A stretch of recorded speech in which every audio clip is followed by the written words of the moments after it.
following is a presentation of WLCN 96.3 FM and WLCNonline.com. This live video stream is made possible in part by WLCN's live stream technology sponsor, Me Realty, located at 602 Keokuk Street in Lincoln and online at merealty.com. Thank you for watching WLCN's live video stream coverage of Lincoln Community High School Lady Railer basketball. WLCN's coverage of Lady Railer basketball is sponsored by Bees Landscaping for all your outdoor landscaping projects and needs. Located at 1302 State Route 10 East on the east edge of Lincoln. Call 217-732-4300. Brian Clark State Farm Insurance for home, auto, life, and health insurance needs. See Brian to review a quote, for help understanding your current policy, or to get started on your personal price plan. Stop by the office at 628 North Chicago Street in Lincoln, call 217-732-6211, or visit sfinsurelincoln.com. Chase Lowry, your Edward Jones financial advisor, located at 407 Keokuk Street in Lincoln. Learn how Chase can help you reach your financial goals. Visit edwardjones.com or stop by the office. Member SIPC. Culver's of Lincoln, home of the Butterburger. Stop by before or after the game, located at 2530 Woodlawn Road in Lincoln. Dara & Twistle, independent health insurance agent. Call 217-651-8046. Darren Powell State Farm Insurance, located on the square in Mount Pulaski at 114 East Cook Street. Offering competitive rates on auto, home, life, and business insurance. Phone 217-792-3371. Expedia Cruises, offering air, land, and sea vacations. Located at 1520 East College Street in Normal. Call Greg Phillips at 309-429-6280. First National Bank in Tremont, your local community bank that strives to build relationships and is trusted with your community's financial needs. Located at 710 Woodlawn Road in Lincoln. Visit tremontbank.com to learn more about products and services. Member FDIC, Equal Housing Lender. Full Gospel Evangelistic Center, located at 304 North McLean Street in Lincoln. Pastors Steve and Debbie Owens invite you to worship Sunday mornings at 10:30 and to attend Wednesday night Bible studies at 6:30. Find them on Facebook or learn more at myfgec.org. Heartland Community College is Lincoln's community college. At Heartland, you'll get the personal attention and support you need to be a successful student. Discover Heartland, discover your future. Visit heartland.edu/Lincoln. James Siddons, a proud supporter and fan of Lincoln Lady Railer basketball. The Johnson family, in honor of Keith Johnson, a proud supporter of Lincoln Lady Railer basketball for more than 50 years. Lincoln Heating and Cooling. Carrier, turn to the experts. With 24-hour emergency service available, call 217-735-5835. Lincoln Land Communications, located at 1326 North Kickapoo Street in Lincoln. Serving the area since 1986, Lincoln Land Communications provides sales and service for security cameras, two-way radios, commercial phone and sound systems, LED lighting, car stereos, and much more. Call 217-735-5454. Me Realty. Locally owned and operated, Me Realty is Logan County's top producing real estate agency year after year. Call 217-735-5424 or browse listings online at merealty.com. Renew Consignment and Thrift Shop, where you'll find something new and different every time you visit, featuring home furnishings, clothing, collectibles, and so much more. Find them on TikTok and Facebook or stop by 201 South Sangamon Street in Lincoln. Sal Polis, Edward Jones Financial Advisor, located at 1400 Woodlawn Road in Lincoln. Phone 217-732-4001. Schneider Masonry, family owned and operated in Central Illinois with over 40 years of experience serving builders, contractors, and homeowners. Free estimates available. Call 217-314-9654. Tracy Welch, Mayor, City of Lincoln. United Community Bank, located at 2201 Woodlawn Road in Lincoln and online at ucbbank.com. United Community Bank is the leader in community banking and stands ready to help both individuals and businesses. Phone 217-735-5400. Missy's Sweet Shop, specializing in custom cookies, cupcakes, wedding cakes, and birthday cakes. Stop by the shop in downtown Atlanta. Call 309-825-5291 or go online to missyssweetshop.com. LCHS Lady Railer alumni.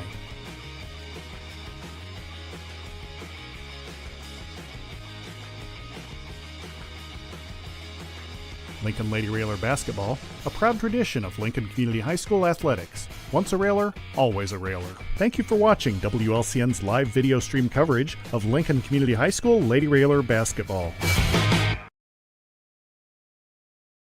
That never, I get it, but let's keep that way in the back of your mind. In fact, I'd rather have it out of their minds. Just go win the ball game. Yeah, well, and just do what you do. Right. And I think when they say that, what they mean more is it's as a team. They have a goal. Right. And it's one goal. That's it. That's their goal. And they rely on each other. And Railer Nation is part of that team. And when they set out that's the goal they have. And they've always been that way, that they set these goals, they set their standards high, and but that's your first me reality, right? Yes. First one is just to get through the emotion. Secondly, I think we're going to get out on their shooters. They have some good shooters. We got to make sure that we push them off the line and cover the shooters well. I thought against Peoria Notre Dame, who had some good shooters, we kind of stayed in a little bit. Once we applied the pressure, we saw a difference in the game, and so I think we just got to make sure we apply that pressure. And what do you think? Last one. What do you think I'm going to say? Rebound. No!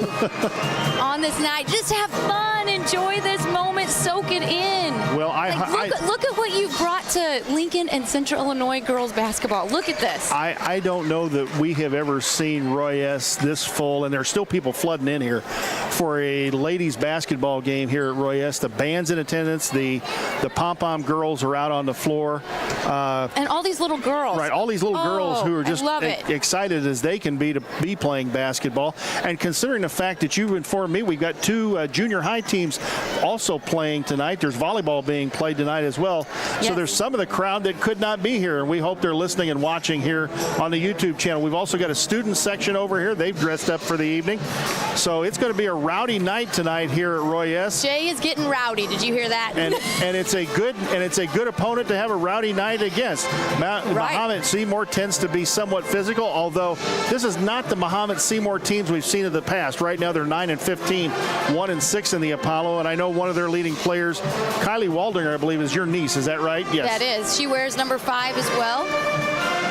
Kind of a family tradition there. Reese Gallier, 5'9" junior, is another one of their leading players. So they've got some size. They've got 5'9", 5'9", and 5'10" across the front line. But it's not a team that is going to tower over us with a couple of 6-footers or somebody who's 6'3" or 6'4". This is a team that they should be able to rebound against. Right. They don't have somebody like Maisie Fleming that we saw at Taylorville or from Mount Zion.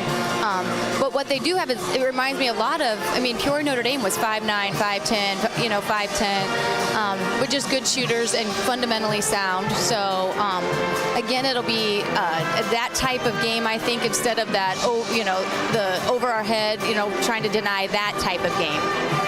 Is this a game, do you think it'll get to be a point, or is this a game where maybe Coach Rohr, as she's done throughout the second part of this season, to start maybe putting some things in and see if they work tonight, especially against the team, Mahomet's usually known for their defense, to see if maybe you can do some things and break their defense down offensively, because you're going to run into some teams like that on postseason. Right. I could totally see the second half maybe doing some of those things, working on maybe some different types of defense that we're going to have to play against Alton and O'Fallon. Maybe kind of getting ready for that too, since we have a game, tonight. We have, Wednesday and Thursday, but then Friday we take the road trip down to O'Fallon. So, you're always looking at games and situational parts of the game that you can carry over. And, we talk about like getting to practice against the JV. Well, they practice about every single day. So sometimes it's nice to see if things will work against other teams. Diana Johnson over here taking our pictures here in the broadcast location. Grandpa Keith is in attendance tonight, and sadly we want to pass our condolences along to their family. Uncle Lloyd was lost, passed away earlier this week, and that is a sad moment for the Johnson family. He was a big supporter. He did the scores table for 40 years for the Lady Railers. Worked on the scores table, and I found out tonight that his memorials are going to the Lady Railer basketball program. So big supporter of the Lady Railers. Girls come in averaging 71.7 points a game, giving up 29.5 points a game. If they keep on that pace, it will be yet another defensive record here at the school.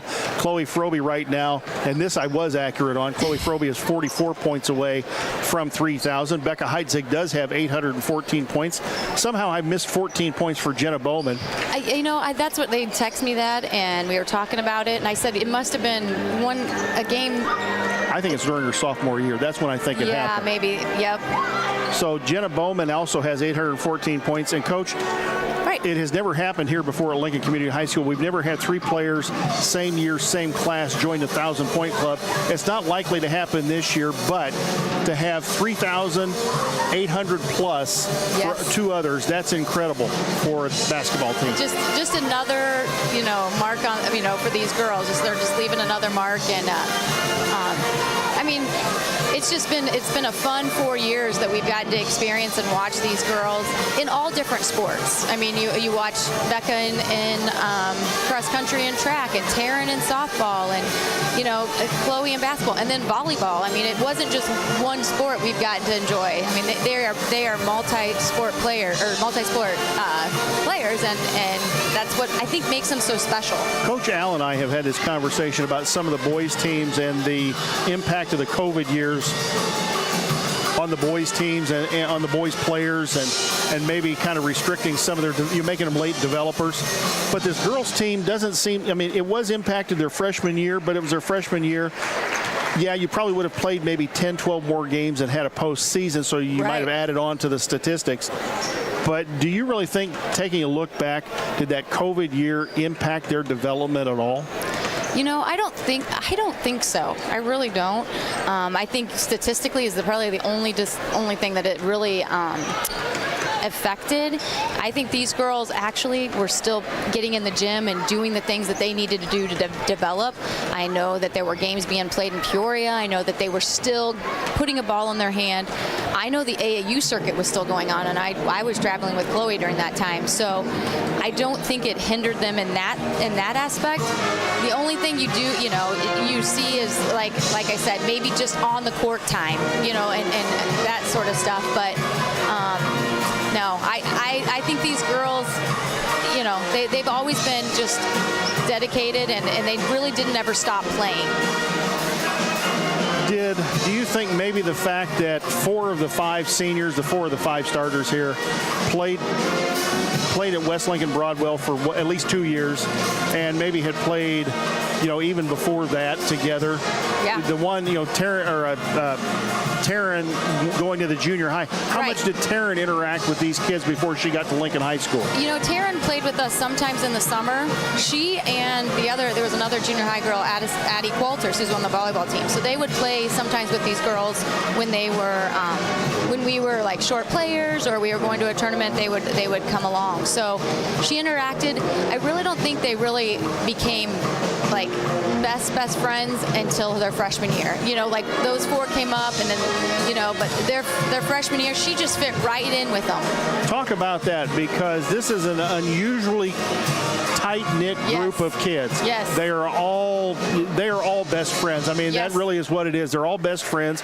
Even Ryan Frugier, one of the managers, is right in the group with them. He is. Not only that, but all of the parents have a very good relationship with each other. We do. Talk about that, and how does that kind of build a cohesive unit when they're on the floor? Well, you talk about this a lot whenever kids go home from playing and what they hear at the house. And I think that's really helped these girls, because when they leave here, when they go home, they're hearing positives from all their families. We all are supporting one another, support every single girl just like they are. So they've never heard any of that jealousy, or they've never had that, I call it poison, planted in them. And they don't do it among themselves either. They are always truly happy for one another, and I think that's what with this group of families too is, like one night, like if Becca had a great night, it's everybody's texting, Becca, that was so great, or Taryn, and we have a little group chat, and the parents all talk, and there's never any of that. They don't hear that stuff at home, and we talk about that a lot. Is kids go home and they're hearing, you need to shoot more, you need to do this, and you need to do that, and this person. They don't get that because they are so cohesive and they are so just good friends and supportive of each other. And I think that's what helped build that relationship and made it even stronger. Taylor Rohrer has really brought this program back from, I want to say the dead, but off long life support. Right. And the school stuck with her. She stuck with what she believed in as a system and has kept it going. How easy was it? You're coming into high school. Maybe you don't know did you know her much before you came into the high school? How was it to build that relationship? Because she has a very close relationship with all of the kids. Yeah. You mean for the kids or for myself? Well, for kids and the parents. Yes. Okay. So, So when she first came in, I met her through my older daughter, and then built that relationship there, and so we would talk about things that in the summer, like what do you want? I would always reach out to, like what do you want them to be doing? Because what I'm doing down here is eventually what I want them to be at when they get there, so that you can build them even further. But where do you want them to be? And we talked about, because at first it was man-to-man. She liked man-to-man, and and then we went to the one. She went to the 1-2-2, and we talked about, do you trap baselines? Do you want them to do this? And so good relationship there, and then when the girls come in, she's just such a nice person and very understanding and easy to talk to, and those girls respond to that, and they know that. I always say that the secret to coaching is you got to get the players to want to play for you, and so she's done that because they want to play for her and succeed for her. Just under a minute before we start senior night game here at Roy S. Anderson Gymnasium. Again, we want to thank many of our fine sponsors, including Missy's Sweet Shop, James Siddons, a proud supporter, fan of Lincoln Lady Raider basketball, Lincoln Heating and Cooling, turn to the experts, 24-hour emergency service, 217-735-5835, Culver's, home of the Butter Burger, Brow Incorporated, sponsor of our halftime show. I want to thank all of you fine sponsors. Please patronize them. Let them know you heard about them here on the Lincoln Lady Raider broadcast here on WLCN 96.3 FM. As both teams are lining up, we're about ready to go with the national anthem. Let's send it back to the WLCN studios for a 2-minute timeout. When we come back, Coach Frobe will have the starting lineups for tonight's game. Thank you for watching WLCN's live video stream coverage of Lincoln Community High School Lady Raider basketball. WLCN's live video stream coverage of LCHS Lady Raider basketball is sponsored by Bees Landscaping, Brian Clark State Farm Insurance, Chase Lowry, Edward Jones Financial Advisor, Culver's of Lincoln, Independent Health Insurance Agent Dara Entwistle, Darren Powell State Farm Insurance, Expedia Cruises, First National Bank in Tremont, Full Gospel Evangelistic Center of Lincoln,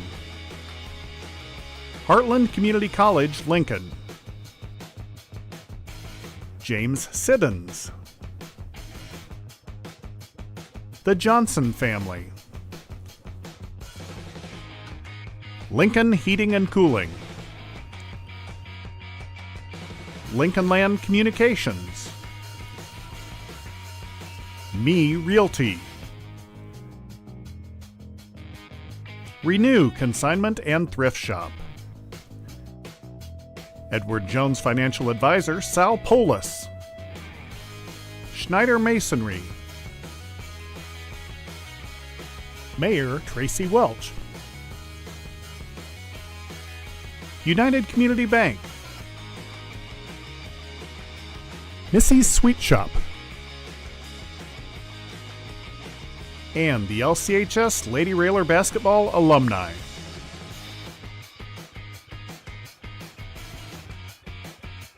Thank you for watching WLCN's live video stream coverage of Lincoln Community High School Lady Railer basketball.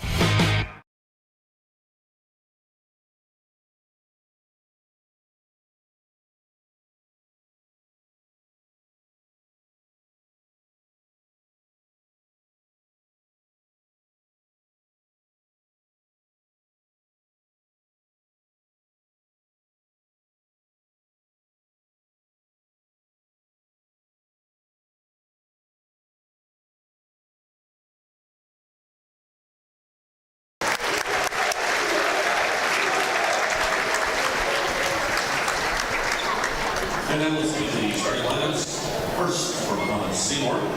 They entered tonight's contest with a Gotcha. 15th overall record, and they're coached by Jessica Curtis. They started senior number 2, Sydney Young. Junior number 4, Reese Gilliard. The junior number 5. Mahomet-Seymour starters being introduced. We'll turn it over to Coach Froby and let her bring you the starting lineups as the cheerleaders line up to introduce the Lady Rail Splitters. All right, first starter out for Mahomet was a 5'7" senior, Sydney Young. Second starter out was Reese Gallier, a 5'9" junior. Third starter out was a 5'9" junior, Kylie Waldinger. Next up was Ellie Dallas, a 5'6" junior, and the final starter for Mahomet-Seymour was a 5'10" junior, Adeline Eisenman. Well, Coach, let's hope the pep band and the crowd rock the joint here. You don't need my light anymore. You know who the starters are for Lincoln, right?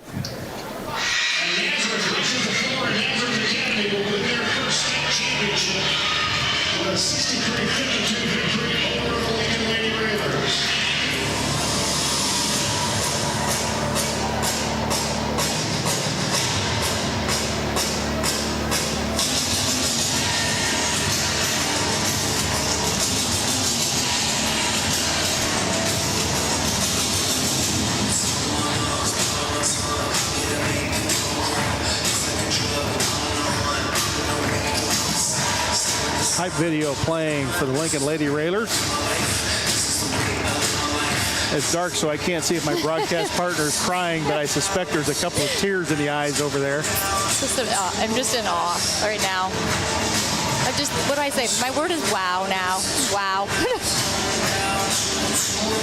I took away her light for the starting lineups because she really ought to know who they are. You don't think Coach will deviate tonight, do you? No, I don't think so. Pretty easy on senior night. You usually start all the seniors anyway, so.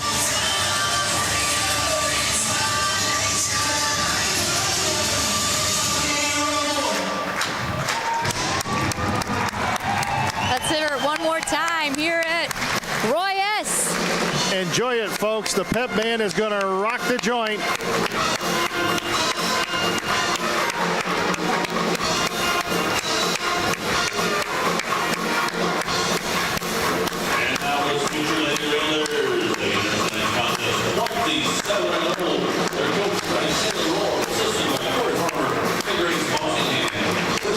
Lincoln, number 1 ranked 3A girls basketball team in the state of Illinois.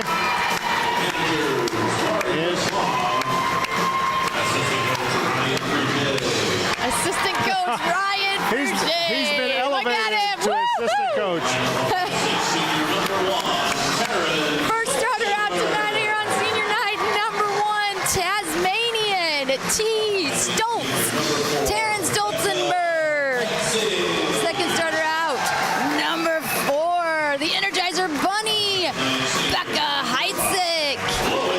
Averaging 10 points a game. Number 5, Chloe Coco Froby. Averaging 29 a game and 44 shy of 3,000. Fourth starter out tonight, Jenna Baseline Bowman. And our final starter for the evening, number 24, T.G. Tori Garrett. Those are 5 senior starters. The 5 seniors on the club have played together really since they were probably in 7th and 8th grade. Oh, earlier than that. I think Taryn would even like 4th, 5th, 6th. These girls, that's what's great. And even at the Lincoln basketball tournaments or camps, I mean, that's what, when you're here in Lincoln, when you come out of the womb, don't you pretty much just hand them a basketball, right? Well, and show them the 1-2-2? You put one in the crib. I know that. There's a Nerf basket that goes in the crib. I think the hospital gives it to them when they leave. Yeah, and they give them a handbook on the 1-2-2 when they leave for the parents. Gallagher and Froby to tip it up center court. Mahomet wearing the dark blue uniforms trimmed in orange, white numerals. Lincoln, the home whites, green numerals trimmed in red. The green sash across the shoulders. And here we go. Tip up and controlled in the backcourt by the Lady Rail Splitters. The Energizer Bunny, left wing. Looking against the Mahomet man-to-man. Becca, corner, Froby, three on the way. No good. Rebound, battle for. Heitzig has it in the lane. Looks for somebody, spins around, gets knocked over, and is going to get called for the traveling foul. Kylie Waldinger with a smile on her face for kind of pushing Becca into that travel as Mahomet uses the diamond one press breaker to get it across the timeline. They go quickly to Eisenman. Out front, Ellie Dallas. Waldinger in the corner, Eisenman. They go inside. Waldinger kicks it back out. Young, and the whistle blows. Travel.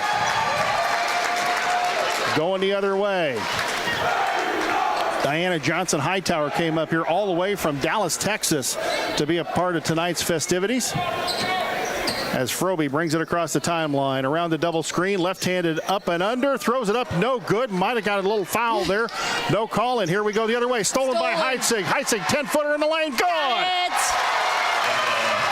The Energizer Bunny, that patented mid-range jumper. They go across court. Gallagher lost it. Heitzig picks it out of there. Two Lady Railers on her, knocked it away. Heitzig, Bowman right wing, back out front, Becca on the right wing, now top of the key. Goes Froby, left side. Froby drives it in, cross court pass Stolzenberg. Nice ball fake by Taryn. Taryn around her man, down the lane. Taryn left-handed layup, no good, but drew the foul. Nice aggressive play by Taryn. Stolzenberg taking it to the rack. And who was that foul on? Foul is on number 12, Adeline Eisenman. That is her first and the team's first. The Tasmanian Devil, who Mom sent me a picture of a journal they put together with her face. That? Yes, that was so cool. She photoshopped Taryn's face on a Tasmanian Devil. It was so cute. The second one up and good. Tasmania gets them both. I need to talk to Matt. I think I've done him some favors. Not many guys are going to want to date a girl who's got the nickname the Tasmanian Devil. There we go. Ball tipped away again by Lincoln and nearly stolen away, and a foul's going to go against Mahomet again. I think it's on number 12. That's going to be her second foul. Pretty sure. Yep, that is two now on Adeline Eisenman, and Garrett Risley's got a decision to make, and he's immediately going to go to his bench. Grace Binkley, it looks like, is going to come in, number 15, a 5'8 junior. So Mahomet staying in what appears to be man-to-man defense. Let's see, Froby going to drive in the lane, three collapse on her. Stolzenberg, three on the way. Bang! A collision concept three for Tasmania Stolzenberg, and it's 7-0.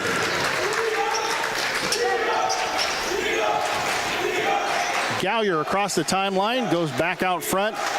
In the corner, Waldinger looking inside, nearly threw the ball, did throw the ball away. Off of Ellie Dallas's hands and out of bounds. It'll be Lincoln basketball, 6:06 to go here in the first period. Froby, handoff to Heitzig. Becca down the lane, kick out Stolzenberg. Nice ball fake, top of the key. Froby, three, no good. Rebound goes to Waldinger to Young. Ahead to Waldinger across the timeline. They go cross court, Dallas to Binkley. Binkley out front to Young. In the corner, Waldinger drives, gets it to Binkley. Binkley out front to Young. Young, the dribble against the defense. Lincoln bench comes to life. Lincoln's defense looking pretty good right now. Dallas in the corner, Binkley. Binkley drives on Garrett's, nothing there. Out front, Waldinger, another stolen by Froby. Waldinger, 18-foot turnaround, no good. Hit the back of the iron and the backboard. Garrett's comes out with a rebound. Here comes Lincoln on the run in a hurry. Froby in the corner, Heitzig. Becca going to drive it in. Kick back out Froby. Froby going to go down the lane, kick out Garrett. Torrey nearly lost the ball, corrals it down. Out front, Stolzenberg. Froby now one-on-one, spin move. Good spin in the lane, left-handed up, no good. Gets her own board. She can't get up anything. And no good, got fouled. Maybe she'll get something started here at the free throw line. Foul is on number 2, Sydney Young. That is her first and already the third on Mahomet-Seymour here in quarter number 1 with 4:55 to go. Froby up and got it. In case you're wondering, the junior varsity won handily. It was 64-31. That game wasn't even that close. But a big win for the JV tonight as they remain unbeaten. What did it end up being? 64-31. We were outside, so I didn't see. Second one, Froby up and good. It's 9-0. The first two for the All-Stater. 4:54 to go here in the first quarter. Yeah. And traveling on Waldinger in the backcourt, and yet another turnover for Mahomet-Seymour.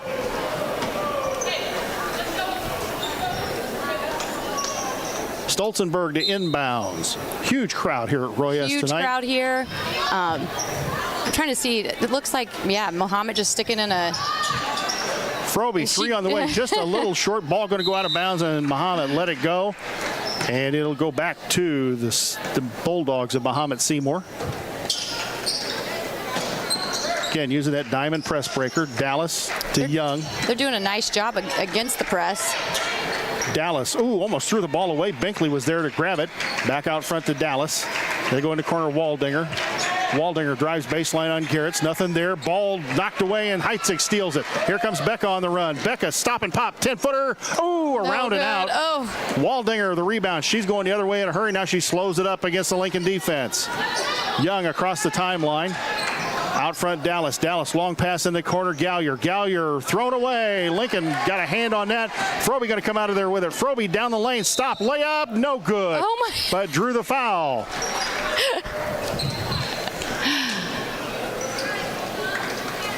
And the foul Here's the is on emotions. number 11. I think this is what we talked about. I said we'll see it in the first. Hopefully we settle down in the second, because Ellie Dallas with the foul, and Froby makes the first one. Give Coco 3 on the evening. I don't know how much you watched the Champaign game, but outside the arc, the girls couldn't throw it in the ocean. yeah, after we shot so well. Oh, yeah. Froby, second one up and good, make it 11-0. Lincoln pitching a shutout halfway here through the first quarter. Backcourt, Young. Dallas almost thought about throwing it across the court to Waldinger. She's still in the backcourt. They're looking maybe at a 10-second call, and now Waldinger comes and gets it, and there it was, a 10-second call. You could see that one coming. Yeah, nobody really came to help her out there, and she kind of got stranded there, picked up her dribble. So good defense there by the Lady Railers. Coach, despite the emotion, the defense still being played. Heitzig in the corner. Becca around a couple of defenders. Becca looked inside to Garrett's, gets it to Stolzenberg. Taryn going to come around the screen from Bowman. Taryn down the lane, kick out Froby. 3 left wing up, no good. Went about halfway down, and Binkley nearly lost it out of bounds. And there it is, a kick out of bounds by Chloe Froby. What would a game be without Chloe getting a foot on a ball? You can see the frustration, too, in her face. It's like, just settle down and play the game. And Dallas in the backcourt against the Lincoln press. Across court, Waldinger. Waldinger across to Gallier, and Heitzig behind her, tied her up. Yep. Jump ball. Great defense by Becca Heitzig. Came from behind. Becca. And the alternating possession, it's going to go Mahomet's way. Gallier to inbounds, looking inbounds, gets it out to Young. Young drives to Waldinger. Waldinger back to Young, right wing. They go into corner, Gallier. They go inside to Young. Young pass to Binkley. Binkley lays it up, no good, gets her own board, blocked. Oh, ball tipped around, and Froby's going to come out of there with it. Here comes Chloe the other way. Froby looks inside, back out front, Stolzenberg. Tasmania, little spin move with the pick from Garrett's. Now things open up for Taryn. She gets it right side, Heitzig. Becca didn't take the baseline. Becca going to drive in the lane. 18-footer up, back of the iron. Will it roll home? Oh, yep. Got it. Becca Heitzig laughing a little bit at that one. It hit the back of the iron, went straight up, kind of bounced around the iron and went down. 13-0. Dallas, Froby got a hand on that. It still got to Young. Young between the circles. Young, left side, Dallas. In the corner, Gallier. Back out front, Young. Waldinger didn't take the shot. Waldinger going to drive in, throws it up against Bowman. Nice defense by Lincoln. And Gallier ran into Heitzig, causes a jump ball, knocks Becca to the floor. Becca's shaking that wrist. Hopefully it's okay. And on the alternating possession, Lincoln will have it. Here comes Froby the other way. Froby around a couple of screens. Froby stop in the key. 18-footer. Bang. There. Nothing but the bottom of the net. Chloe Froby, 15-0. Froby with 6. And Lincoln up 15-0 with 2:05 to go here in the first period. Young backcourt. Ooh, another dangerous pass as Garrett's got up in a hurry. Tipped by Chloe. And tipped by Chloe to Heitzig to Froby. Froby layup time coming. Didn't get it. Young in the backcourt with the rebound. Froby kicked it, and it'll stay Mahomet basketball. And a timeout going to be taken by Garrett Risley with 1:47 to go here in the first quarter. You know what? It'd be scary if what the score would be if we actually were making, well, if Chloe was making some shots here. Let's go ahead and keep it right here. Tell you about many of our fine sponsors. Dara Entwistle, your independent health insurance agent, advocating for you, your family, your company, located at 101.5 South Kickapoo Street, Suite 6 in Lincoln. Call 217-651-8046. Darren Powell, one of our good neighbor State Farm agents, located on the square in Mount Pulaski. Stop by the office, 114 East Cook. Call 217-792-3371. You've got Brian Clark, another good neighbor State Farm agent, located here in Lincoln, 628 North Chicago. Call him at 217-732-6211 or visit sfinsurelincoln.com. Chase Lowry, your Lincoln Edward Jones financial advisor, located at 407 Keokuk in Lincoln. Learn how he can help you reach your financial goals. Visit edwardjones.com or stop by the office, member SIPC. Full Gospel Evangelistic Center, located at 304 North McLean Street in Lincoln. Pastor Steve and Debbie Owens invite you to come out for Sunday mornings worship at 10:30 and Wednesday night Bible studies at 6:30. Find them on Facebook. Learn more at myfgec.org. And, of course, Missy's Sweet Shop, downtown Atlanta. Call her at 309-825-5291. Go online to missysweetshop.com. You know, we've told folks that, hey, we weren't asking for cookies for ourselves. We'd share with people. Well, guess what? We lied. That is very true. We did. We lied. We each have a box of Missy's Sweet Shop cookies. And they're going to my house. That's and in right. my tummy. Yes, they're going to our houses. Sorry, folks, but that's just how we are. Thank you, Missy. We really do appreciate it. Mahomet misses the shot into the game for Mahomet-Seymour. Sela Campion, a 5'3 junior, number 24, as they go ahead to Piper Whiteman. Pretty Piper, 10-footer baseline. No. Wait, rebound, Garrett. All by herself under the bucket, lays it up and in. I think Mahomet thought it was a miss. I'm not sure, but... Well, you can't be happy if you're Coach Garrett Risley about that. And tapped away again by Lincoln. And here comes Piper the other way. Ahead to Chloe. Chloe, layup time. Got it. Got it. 56 seconds to go in the quarter. Lincoln up 19-0. Campion in the background. The backcourt. And then finally they go across to Gallier. Gallier nearly had it stolen away to Dallas. 39 seconds to go here in the quarter. They go in the corner. Gallier. Gallier, Waldinger. Waldinger, Gallier. Gallier, 15-footer, threw it over everything. Comes out to Dallas, up, no good. Another shot, no good. Rebound, and Froby got hit by Campion, and that's going to be a foul on Campion. And we're going to come down here and shoot freebies. And that's going to be the first foul, I do believe, right? Yes. And I think it's a typo on the sheet there. It's C-A-M-P-I-O-N. Froby going to go to the line, shoot 2 with 19.2 on the clock. Lincoln in the special bonus. First one for Froby, up and good.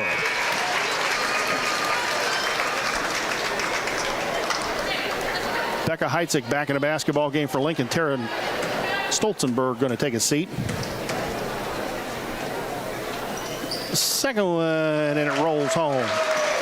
21-0. Froby with 10 here in the first quarter.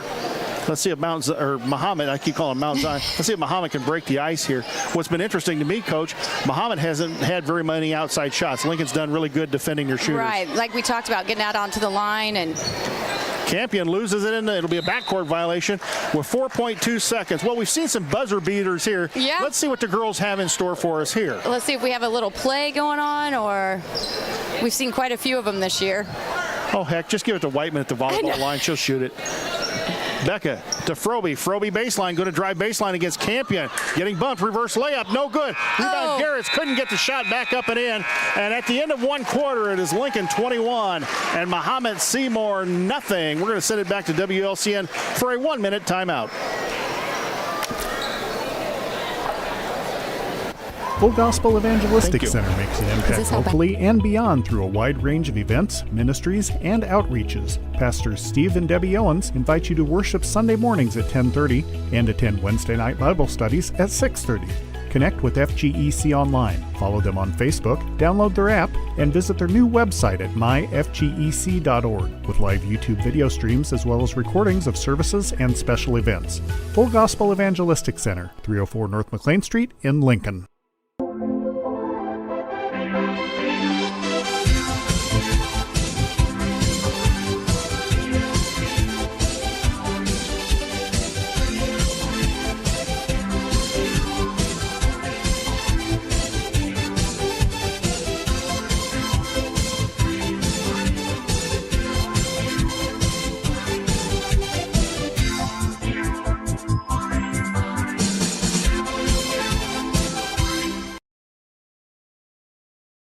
Here on WLCN 96.3 FM, the Mixler app, the YouTube channel. Hope you're enjoying this one.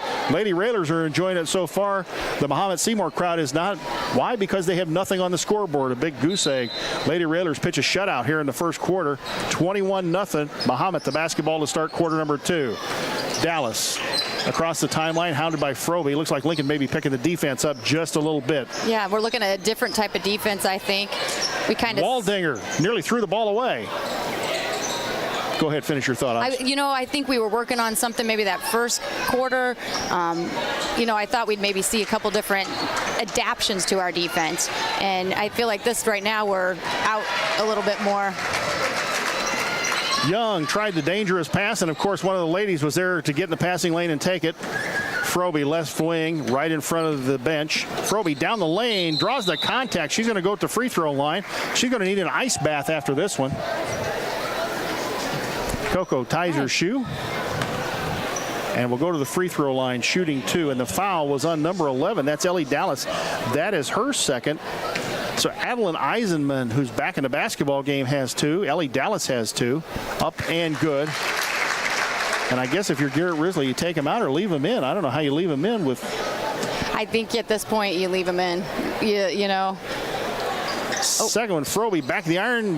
Tried to get her own rebound. Waldinger took it away from her. Cousin rivalry. They're highly competitive. In the backcourt, Froby picks her pocket layup time. Good.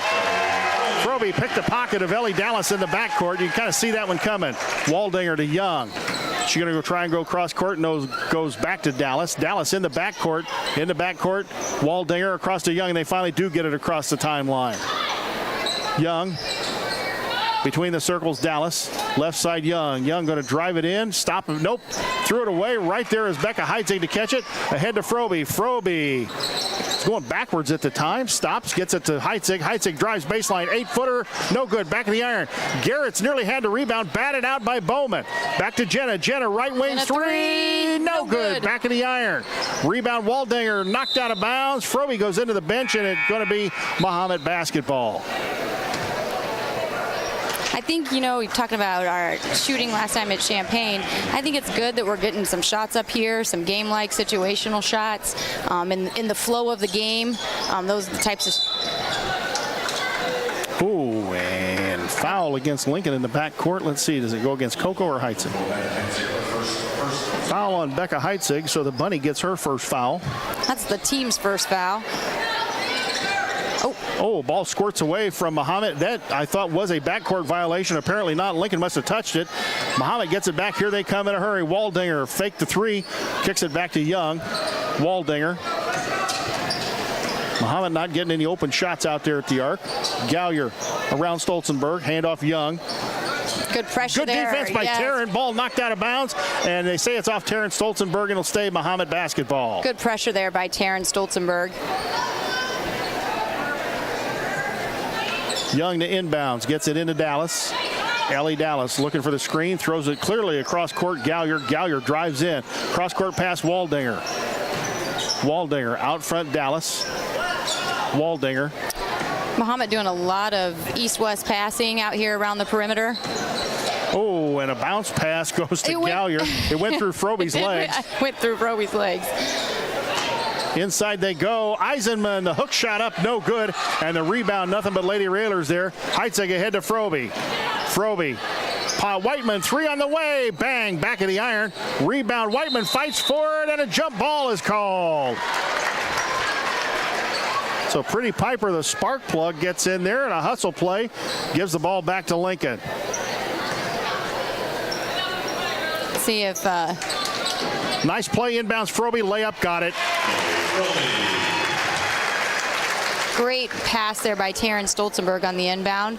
She actually faked to one side and faked him out. Knocked away by TG. Tori Garrett's great defense at half court. Froby spin in the lane, 5-footer, good. And a timeout taken by Mahomet-Seymour. It will be a 30-second timeout.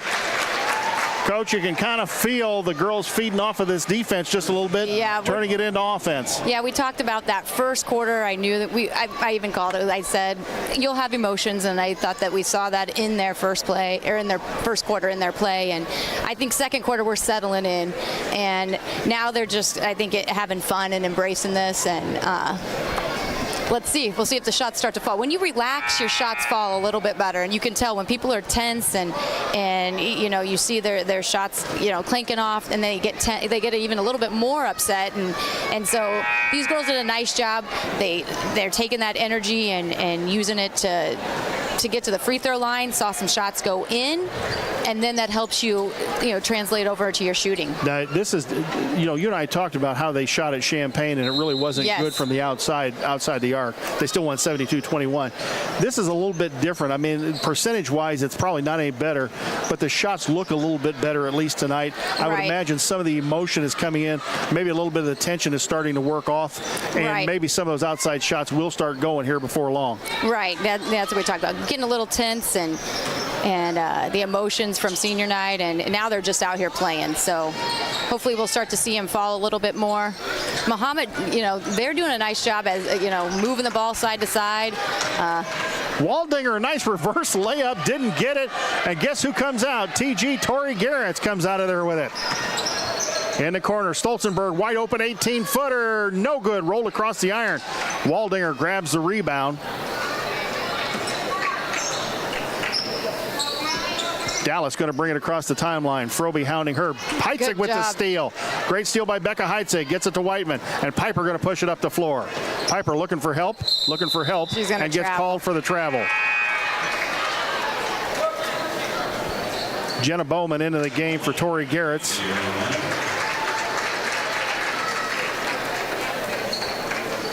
Young to inbounds it for Mahomet right in front of their bench. They go to Dallas. Young. Ball nearly stolen away. Dallas out front. In the corner, Waldinger. Waldinger drives in, gets it to Gallier. Gallier drives baseline, throws it to Eisenman. 10-footer in the lane, up, no good.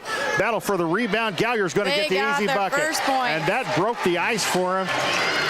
Reese Gallier had a wide open shot on a rebound. Ball tapped to her, and she put it up and in. It's 28-2, 3:30 to go here in the half. Froby around everybody, stops, back out to Bowman. Bowman going to drive it in. Bowman up, no good, drew the foul. Aggressive move by Jenna Bowman to the hoop.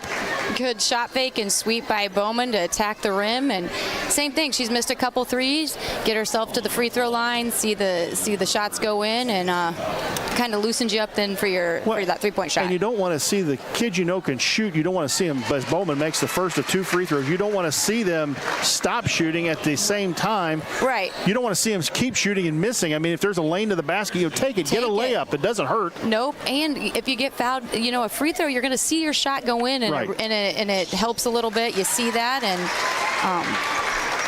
Bowman. And Jenna has one of the more unusual free throws. She doesn't dribble or bounce the ball before she shoots. Nope. That is extremely unusual. You don't see that very often. Waldinger. But as Al McGuire used to say, it doesn't matter as long as you shoot them the same way every time. Froby picks her pocket, up and good. Had to wait on that one. Chloe has done that to me a couple of times. And I'll bet you there'll be some talk about that with Ms. Waldinger, the cousin. Remember when I picked your pocket? Kylie will get her back. Dallas got it across the timeline. Goes in the corner. Eisenman out front. Young. Eisenman. Cross court, Dallas. Baseline, Young. Young going to drive it in against the defense. Nearly travels. Heitzig steals the ball away. Heitzig ahead to Froby. Here comes Coco. Layup time. Up and no good. Air ball's a layup. Rebound battle on the floor, and a jump ball going to be called. It'll go Mahomet's way. I think Chloe thought she got fouled on the play. I don't know if she thought, but wow. Or was going to and laid it up maybe a little harder. Yep. Tried to adjust to the contact instead of just shooting through the contact. Mahomet does a nice job breaking the press there. They do a nice job. Oh. Young going to stop top of the key, throws it up and didn't hit anything. It goes out of bounds. It will be Lincoln basketball.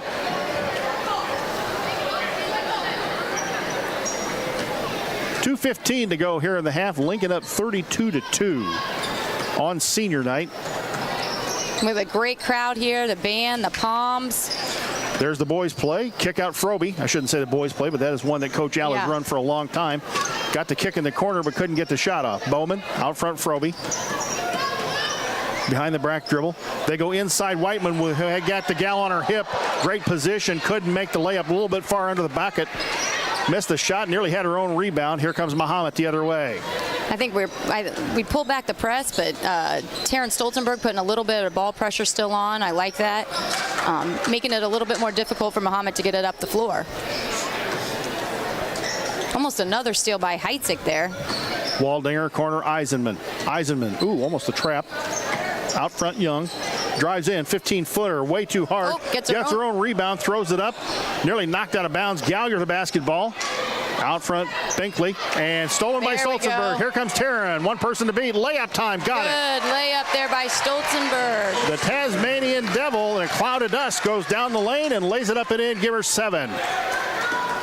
I just commented that I liked her ball pressure. She was doing a nice job making them really work when they put the ball down, and great defense there by Taryn.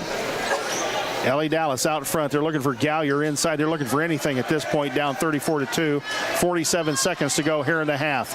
Waldinger lost it out front, got it back against Froby. Spin move, nearly had her pocket picked again. Throws a wild shot down the lane. What a move! Good job by Kylie. Kylie Waldinger makes it 34-4. Quickly ahead Stolzenberg. Into Whiteman. Piper's got somebody on her hip again. Ball batted out of bounds. Oh, saved by Heitzig. The ball up and good. Hustle play by Becca Heitzig, and Jenna gets the bucket. 20 seconds to go here in the half. Lincoln up 36-4. Student section chanting. In the corner they go. Waldinger baseline on Whiteman, and Piper going to get called for the blocking foul. Just the second foul on Lincoln, the first on Pretty Piper. You just joined us. Lincoln up 36-4. Piper did a nice job putting her foot on the sideline. Just probably got to take that into the chest and fall down to get that charge call. But she did a good job getting her foot on the baseline. Gallagher to inbounds. Goes out to Young. 9 seconds to go. Young. Gallagher long three. Left-handed up. No good. Didn't hit anything. Saved? No, it was not saved. 2.7 seconds to go. So Heitzig to inbounds to Froby. Chloe going to let it go. Here comes Chloe up the floor. Stop and pop three-pointer on the defense. And she may have gotten hit and no call. And Mahomet's coach is going crazy on the sidelines. But at the end of the first half, it is Lincoln 36, Mahomet-Seymour 4. We'll be back in 2 minutes with the Ground Incorporated halftime show. Thank you for watching WLCN's live video stream coverage of Lincoln Community High School Lady Railer basketball. WLCN's live video stream coverage of LCHS Lady Railer basketball is sponsored by Bees Landscaping, Brian Clark State Farm Insurance, Chase Lowry, Edward Jones Financial Advisor, Culver's of Lincoln,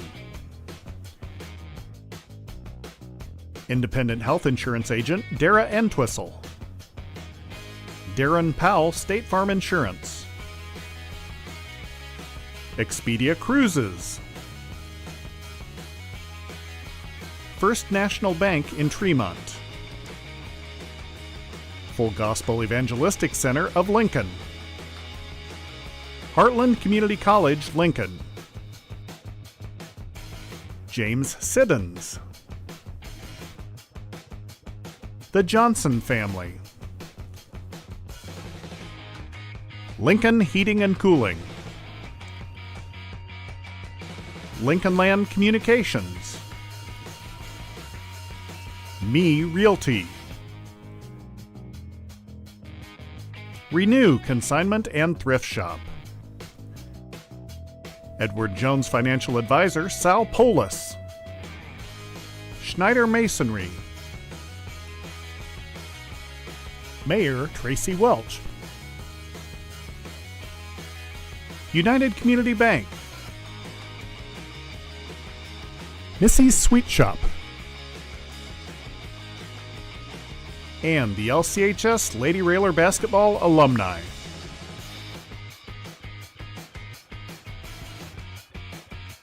Thank you for watching WLCN's live video stream coverage of Lincoln Community High School Lady Railer Basketball.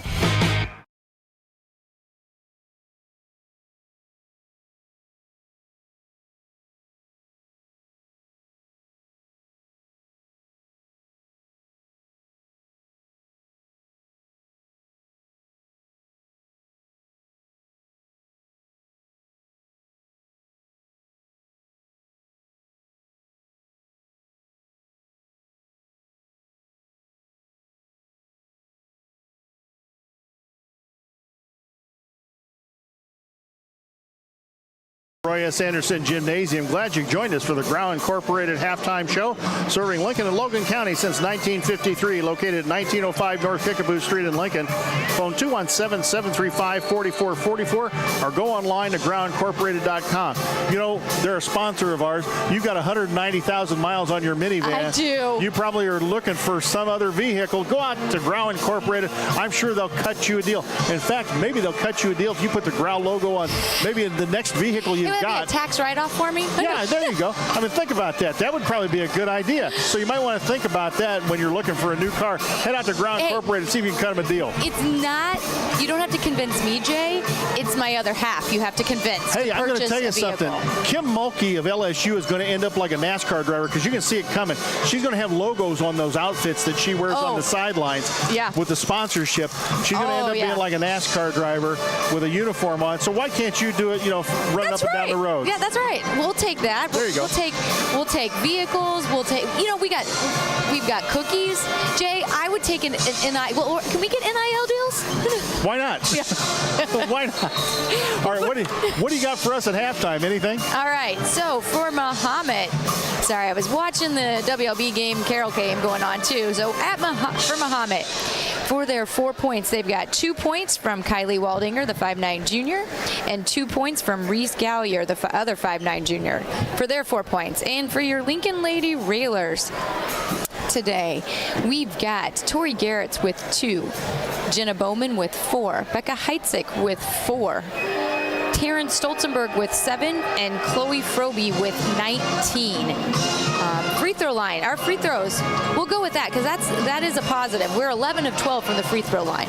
So shooting well from the free throw line, just our outside shots, our 3-point shots are not falling. We're one of 8 from the 3-point line. Hopefully that's just the emotions and, all of senior night and all of that comes with it. So and we've talked about that. The free throw shooting has gotten better as the season has worn on. Right. I think there were 12 of 18 over at Champaign on Saturday. And it was not that was a bad night. I mean, you're still talking almost 70%. You have a high school team that shoots 70% from the free throw line for the game. That's not bad. No. So 11 of 12 tonight from the free throw line. Hey, if the outside shot's not working for you, drive to the bucket. You get them in some foul trouble, they're really going to be hurting, and down 36-4. And right now the Eisenman girls got 3 fouls. Ellie Dallas has got 2 fouls. So they've got a little bit of foul trouble. And hey, if they're going to hit you, go to the line and get the free throws. Why not? Right. Yeah, we talked about that. When you're not seeing the hoop or seeing the ball go through the hoop from the 3-point line, get yourself to the free throw line, see the ball go through, and then it relaxes your shot a little bit. And hopefully we'll see the ball go through the hoop here this third quarter. So if you're Coach Rohrer, I mean, you're you're almost to the end of your year, and you've got a big weekend coming up with O'Fallon Friday night at 6:30, and then Alton 2:30 Saturday afternoon. How long do you leave your starters into this basketball game? It's senior night. You probably want to pull them maybe one by one, or maybe all at the same time to get them the recognition from the crowd. But at the same time, do you leave them in a little extra time to try and get them some playing time and maybe work on a few things here in the third or maybe the start of the fourth quarter? Yeah, especially since you're getting down here in this latter part of our season, and and maybe some things that we want to see at Alton and O'Fallon. And we talked about that, maybe putting in some deeper defense, which I think we did. I thought I saw us adjust a little bit in the first quarter. Then we came out. I felt like the second quarter was a little bit of adaptation to our defense with that ball pressure. So yeah, maybe the next few quarters we just work on different things. I bet you leave them in all the third and maybe to start the fourth, and then I think you take them all out as a cohesive group and do a mass sub there and give them one last round of applause here at Roy S. But what do you say as a coach for Mahomet? Like, what are you telling your girls when you go in there? We talk about this a lot, Jay. What are you telling your girls at halftime, Jay? Where are we going to eat after the game? I mean, seriously, it's 36-4. I don't know. You haven't got the defense has prevented you from your shooters from shooting the basketball, and I don't know how you're probably going to. You've already had a game plan, and if you're not getting any shots in the first half out of that game plan, what are you going to adjust here in the second half? You're going to run some screens now and maybe try and pick off the defense from rotating. Maybe that's what you do. Maybe you try and look more inside. Maybe you go with a double post, try and get some easy buckets inside. But this defense pretty much locked them down in the first half. I don't know what more you can do at this point. You're also playing this club on a senior night on their home floor. Mm-hmm. The emotions are running very high. I mean, these girls have got to be sky high when this game started. And I don't know. I think it's very tough for an opposing team to come in to another opponent's floor on senior night, especially the number one ranked team on senior night, and try and knock them off. Yeah, and there's been that rivalry that has been established from the Apollo with Mahomet, and so these girls, they get pumped. They remember losing to Mahomet on this floor of their sophomore year, and so in their mind, I mean, this is a rivalry for them, and so it's a nice little rivalry, and so I think that's all. You got emotions flying high. You've got the emotion from when they are one of the teams that did beat this team at their sophomore year, and so they see that. I mean, they've got a little list like this where we want to get this team, we want to get this team, and so none of the Lincoln girls are looking at the scoreboard and feeling sorry for Mahomet-Seymour right now. No, not in the least. No, they are not. This is going to be bad to say, but hey, you can bury somebody, you do it. Yeah. And if it's somebody that's your rival and you can bury him, you do it. Right. And right now it's 36-4, and you've got a chance really to kind of put the last nails in the coffin in this third quarter. Not if it's done already. You're going keep it up. You're already 32 points ahead. You're going to have a running clock in the fourth quarter if you can just maintain the lead, much less extend it. But I have a feeling we're going to see Taylor Rohr and his team maybe work on a few things. Mahomet plays a man-to-man defense. I could see them maybe working some more on some man-to-man offenses to try and get people free for shots and maybe run some screen plays. Yeah, that's always going to want. Maybe see if they're going to attack it a different, like with some screens, what they're going to do to try to get some of their shooters open. I'd be interested to see what adjustments were made at halftime, defensively and offensively. So just about ready to start the second half here from Roy S. Anderson Gymnasium. Remind you of one of our fine sponsors, the LMH Community Health Collaborative, improving the health of the people and communities it serves. Find them on Facebook to learn more about offerings such as the LMH Trailblazers Walking Program on Wednesdays. And again, thanks to Ground Incorporated for being our halftime sponsor. Stolzenberg inbounds to Frobe. Possession arrow favors Mahomet right now. Frobe around the Garrett screen, had to cut her down the lane. Kick out in the corner. Heitzig, three on the way. Got it! A Collision Concepts three. Jan Bowers and I talked about this during the Champaign game.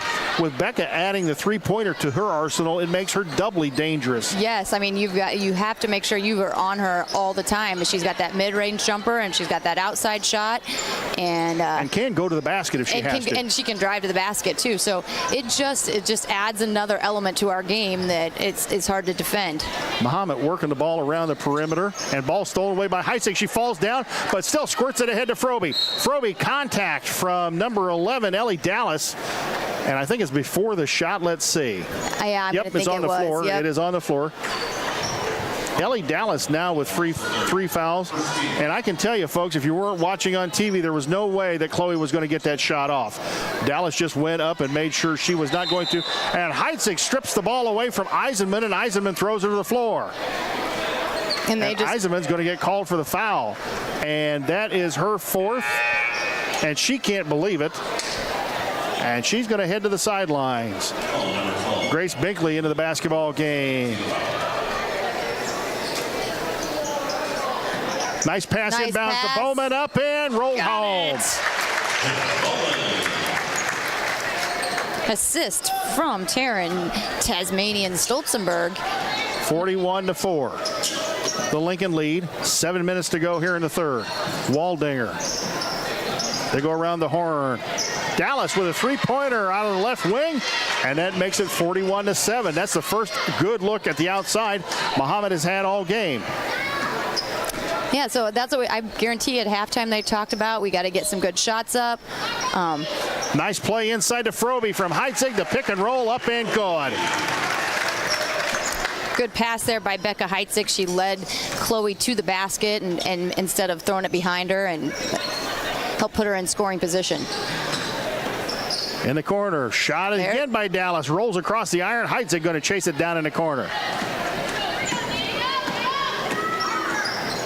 Heitzig between the circles. Waldinger on her.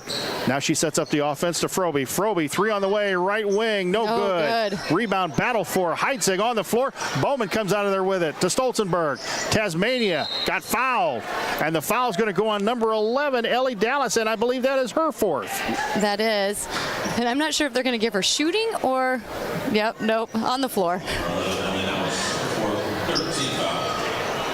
And Sela Campion going to come in the basketball game, the 5'3" junior for Ellie Dallas. So Ellie Dallas had just hit a three, missed one, too, and has to sit down now with 4 fouls and in danger of fouling out. Bowman, nice pass inside. Jenna, missed an 8-footer as it rolled around and out. Here comes Waldinger the other way. Waldinger to Young, to Waldinger out front. They're watching Waldinger out front, not letting her get a shot off. Gallier to Campion. Travel with the basketball, no call. Campion nearly threw the ball away. Yeah, those are the passes you want, those bounce passes around the perimeter like that. They go inside Binkley. Binkley kicks it back out. Gallier in the corner. Young. They go inside. Ball batted away by Bowman. Nice interior defense by Lincoln. Frobe across to Heitzig. Nice stop by Becca. 8-footer up and good. Becca Heitzig with the great ball fake. Yes. The spin move. Way to use her pivot foot. Got it in. Give Becca 9. It's 45-7. 5:15 to go. Let the defense just go on by her, and they did. They ran on by her, and she let them clear out, and then got that good open look at the basket. And chuckle as you hit the 8-footers. They go flying by. Give it that cute smile. Yeah. Waldinger finally gets a 3 off. No good. Rebound Frobe. Frobe on the runs. Got players to the right, players to the left. He's going to stop in the lane. 10-footer. Good. Chloe Frobe. Give her 23, and it's 47-7. Lincoln takes the lead out to 40 with 4:43 to go here in the third. Campion out front. Frobe falls down. Binkley lost it, and Frobe comes out of there with it, and Chloe looks to be okay. Frobe going to go down the lane, got fouled. And that's going to be on Sydney Young. And that is her second, I believe. Yep, 2 on Sydney Young. That is the 4th already on Mahomet this quarter.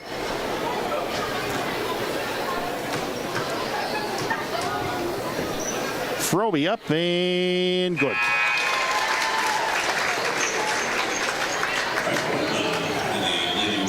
Stolzenberg going to take a seat. Pretty Piper going to come into basketball game for Lincoln. Frobe with 24 on the evening. Second one short, no good. Rebound, ball scrum on the floor. Frobe, how did she come out of there with it? Goes up with his shot, no good. Rebound, Bowman comes out of there with it. Whiteman, 3, left wing, up, good! Bang! A collision concept 3. Pretty Piper in the right place at the right time. 51-7. Frobe steals it out front. Here comes Chloe on the run. Going to go in against Waldinger. Lays it up and got it. And the harm. Kylie Waldinger, that is her first foul. And Chloe going to go to the line with the and one.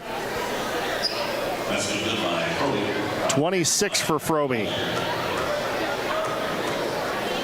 I think Kylie did a good job trying to, get out of the way a little bit and just got her with the body. Frobe rolls the freebie home. She's got 27 and Lincoln up 54-7.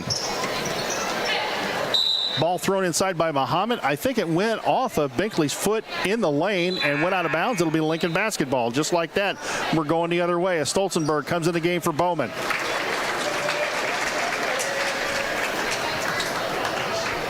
Coach Rohrer getting some different looking lineups in here from time to time, just to kind of see, I think, what combinations will work and maybe what won't. They're posting Frobe really hard inside. Campion all over her. Frobe the drive in, got fouled, had a nice pass to Stolzenberg on the baseline. I like that we're just working on some offense, and instead of going JV against us, we're getting, I think she should be going to the line to shoot two, as it is that's the sixth foul. Yeah. On Mahomet-Seymour. And it's been a long time since we've seen that many fouls in a quarter. With 3:46 left to go here in the quarter. Well, Frobe short on the free throw.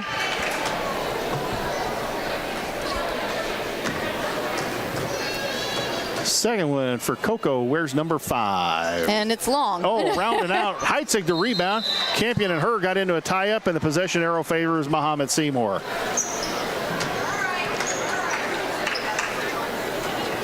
3:45 to go. Lincoln up 54-7. Mahomet will come the other way. Waldinger waits for Young, and now Waldinger across the timeline. Picked up her dribble. Left side Campion. Campion maybe get herself in a little bit of trouble here. Yep, Campion going to drive down the lane. Bounce past Binkley. Waldinger had to pass at her feet. Lost it. Picked it back up. Waldinger drives baseline. Kick out to Gallier. Gallier three on the way. The lefty shot it in, and it's 54-10. Lincoln sets their offense. Going to a box offense, and now the left wing to Whiteman. Frobe posted up inside. They go cross court Stolzenberg. Stolzenberg double post with Garretts and Frobe. And now almost a triple post with Whiteman. They go baseline Frobe. Frobe, Whiteman, wide open three out front. Bang! Got it! A collision concept three. And again, if you're going to leave somebody open, they'll nail you. 57-10, and it's Piper Whiteman going to open up the inside with threes from the outside. Campion drives in, had ball batted away on the floor, picked up by Garretts. Frobe, here comes Lincoln on the run. Right wing Stolzenberg, nice bounce pass. Garretts up and in. Look at that ball movement. Excellent passing. 9-10. Great passing. Ball batted away again, and Frobe going to get ahead of the pack. Here she comes. Left-handed layup, got fouled. I think it's going to go against Grace Binkley, the 5'8 junior. That's going to be just her first, I think. I believe so. Yep.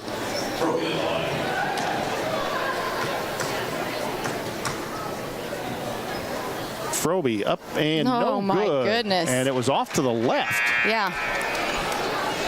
I think we need to stay here tonight and get some shots up. Come on, Chloe, take just a deep breath. There you go. Nope. Short. Rebound, ball on the floor, and Frobe comes out of there with it. Good pass, Stolzenberg. Taryn got her back jumped on. The Whiteman steps in the lane. Nope, doesn't take it. Frobe spin move down the lane. Kick out Bowman. Three on the way. No, around and out. Rebound goes to Binkley. Binkley to Young. Here comes Mahomet the other way. Young, the basketball, Campion, and a timeout taken by Mahomet-Seymour. And it will be a 36, no, it's a full timeout. Let's send it back to the WLCN studios for a word from our sponsors. We'll be back. You're listening to Lady Raider Basketball on WLCN 96.3 FM. Whether you're buying or selling your home, the brokers of Me Realty will work with you to get the deal done. As one of Central Illinois' top producing offices for decades, Me Realty has the experience to guide you through the process. You want results? Call the brokers of Me Realty at 217-735-5424, stop by the office at 602 Keokuk Street in Lincoln, or check out local listings online at merealty.com. A game without a crowd is just a scrimmage. A performance without an audience is just a rehearsal. Without your presence, high school sports and the performing arts aren't possible. Ensure that these essential extracurricular activities continue to enrich the lives of students in Illinois. Purchase a ticket to your local high school's game or performance. This message presented by the IHSA and the Illinois Athletic Directors Association. Back here at Roy S. Anderson Gymnasium, both teams about ready to come out of the timeout. It'll be Mahomet-Seymour basketball, Lincoln up 59-10. Pretty Piper Whiteman's hit 2 threes off the bench. Chloe Froby's got 27. You were telling me Chloe's now 9 of 15 from the free throw line. Yeah. Kind of unusual for Coco. Yep. Not one of her best free throw shooting nights. In the corner, Campion. Campion against Whiteman. Out front, Waldinger. Gallagher. Young. You know, Mahomet's tried to spread the defense out, but they've not been able to find much inside, which has been a credit to the interior defense of Lincoln, and they throw the ball out of bounds. Trying to go to Campion in the corner. Let's see, well, you know, we're seeing some different looks here, some different plays. So we'll hopefully, I like that Taryn's actually. Look for the back cut, and Becker got caught dragging the pivot foot. I like that they have Taryn handling the ball, getting her a little bit more confident, especially here before postseason, because we're going to need everybody to be able to handle the pressure, and she's doing a nice job. Gallagher in the corner, ball batted away up in the air, and Stolzenberg comes out of there with it. Froby got a hand on that one. Here comes Taryn along the way, left side. Taryn handling the basketball to Froby, out front Heitzig. Looks like Lincoln just working on some more offense, some different looks. Pop out to Froby. Froby looked inside. Whiteman had her on her hip. Left side, Stolzenberg. 3 on the way. Got Bang! it! Tasmania Stolzenberg gets into double figures. Give her 10 with a Collision Concepts 3 out of the corner. 53 seconds to go here in the third. Lincoln up 62-10. That's right, you heard me. 62-10 against rival Mahomet-Seymour. Waldinger against the defense, dribbling against Stolzenberg, gets it to Young. Young, three-pointer on the way, good. 62-13, 30 seconds to go. Froby again, she'll set up the offense. Now she'll take the 3 on the way. Nope, back of the iron. Heitzig skied for the rebound. Froby comes out of there with it. Back to Stolzenberg. Taryn drives in. Kick to Becca. Becca, 15-foot stop and pop across the iron. No good. Rebound batted around, and Young's going to come out of there with it. 11 seconds on the clock to go here in the third quarter. Stolen away by Heitzig, ahead to Froby. Layup time coming for Coco. Here she is, layup good. And at the gun, it'll be Lincoln 64 and Mahomet-Seymour 13 to end the third quarter. Let's send it back to the WLCN studios for a word from our sponsors. You're listening to Lady Railer Basketball on 96.3 FM. Culver's is a family restaurant. To me, that means being the place that puts a smile on everyone's face. We're famous for our cooked-to-order butter burgers and frozen custard made daily inside our restaurants. But we've always believed more menu options mean more ways to brighten your day. We source the finest chicken to bring you our tenders and chicken sandwiches. And our cheese curds. They're a Wisconsin tradition we're proud to share with you. So take the next meal shift off and let us take care of you. Welcome to Delicious. Culver's, home of the Butterburger, 2530 Woodlawn Road in Lincoln.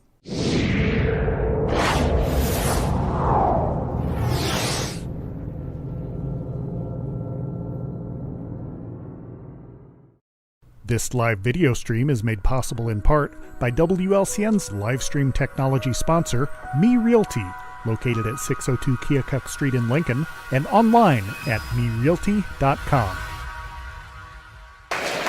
And a huge crowd from Roy S. Anderson Gymnasium has supported them all night. Students still standing.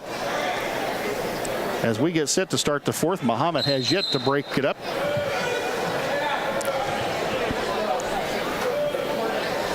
You'd think we were waiting for TV at the rate we're going. Yeah, well, and Kaylin just texted me, so I'm going to give it a shout out. Kaylin and Tyson are watching from Indianapolis, and she had to point out, she goes, that's going to be the last Froby girl to play on the Lincoln court ever. Well, we don't know that. What if Caitlin or, Chloe comes back here and has kids? Oh, that's true. We don't know that. Well, Cruz could have kids and, we don't know. Oh, you know what? That's true. Yes. Yeah, see, Caitlin, you got me all wrong here. Caden could come back here. Caden could get into coaching and maybe come back here when all the Alexanders are done and become the head coach here at Lincoln High School. Yeah, he would love that. Mahomet steals the ball, comes the other way. Young throws up a three, no good. Good rebound by Terrence Stolzenberg. Gets it and rips it out of there. Love that. That was the Tasmanian Devil right there. Heitzig, left side Frobe. You can see the girls are working on offense here. Yep. Just working on some different plays. Bowman getting pushed all over the place by Gallier. Frobe out front. Frobe going to drive it in, throws it up, got fouled. Chloe Frobe with 29, and we got a running clock. I'll see if she can maybe nail these 2 free throws.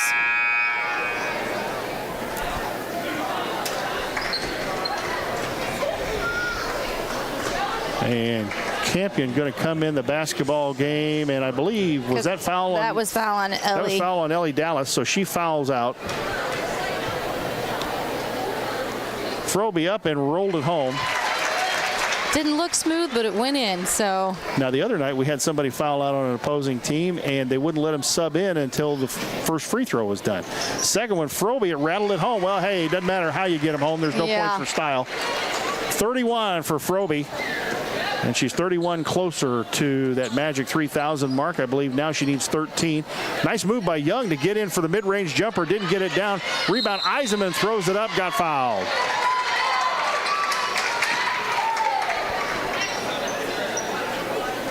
She'll be going to the line to her first points of the night, attempting. She's a 5'10" junior. The foul was on Tori Garrett's. That was her first. First shot is up and good. Eisenman with one more.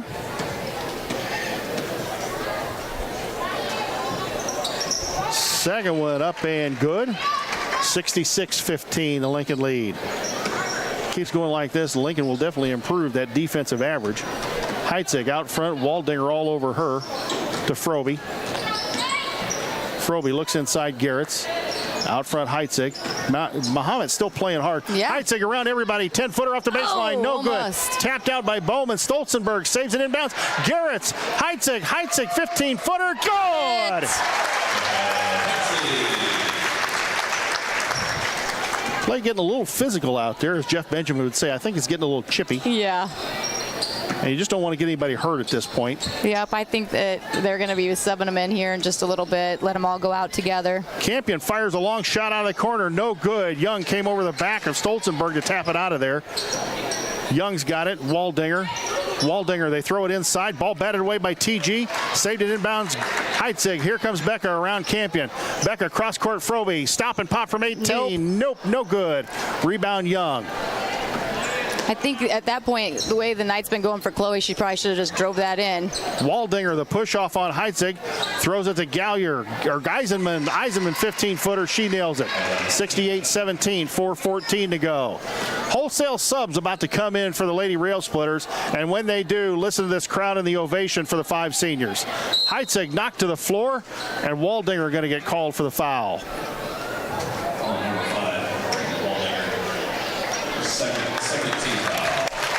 And there it is, folks. The 5 senior girls hug in front of the bench.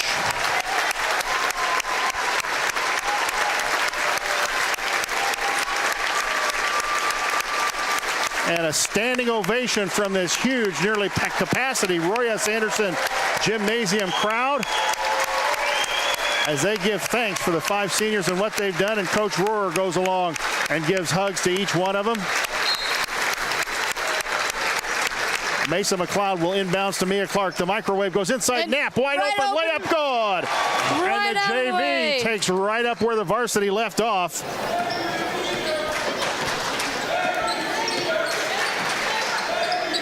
And the students chant, "Thank you, seniors," in the background.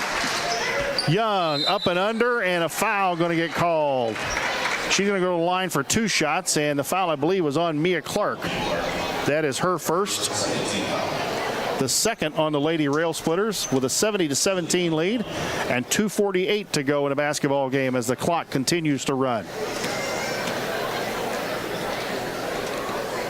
Her shot up is good. So are there more tears on the bench now? I think they're pretty good. I think they're good. How about you? How are you holding up? I'm doing all right. The video got me, but you know what? I just keep thinking we got 11 more games with these girls. They've got a goal in mind and a mission to accomplish, and so we got to stay focused on that. So it's been fun. It's been great to experience and watch. And what I love more is just what this team and what this program is doing for girls basketball here. I love seeing all these little girls here and excited about Lady Railer basketball.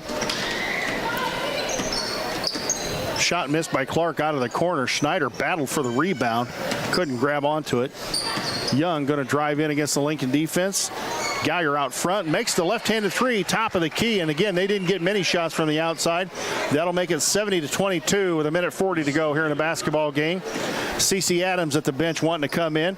Schneider around the defense to McLeod. McLeod runs her into that pick set by McKinley Knapp. Binkley steals it away. Lily Holmes trailing her. Binkley lays it up and in. And a 30-second timeout taken by Mount Zion, or by Mahomet-Seymour. And I guess it was to get subs in the basketball game as they sub off of their bench. Into the game, Addie Lagacy, a 5'7" junior. Number 25, Kelsey Foss, a 5'7" junior. CeCe will bring it across the timeline. CeCe around a couple of picks and was just body slammed by number 24, Sela Campion. That's going to be her third, team's third, I do believe.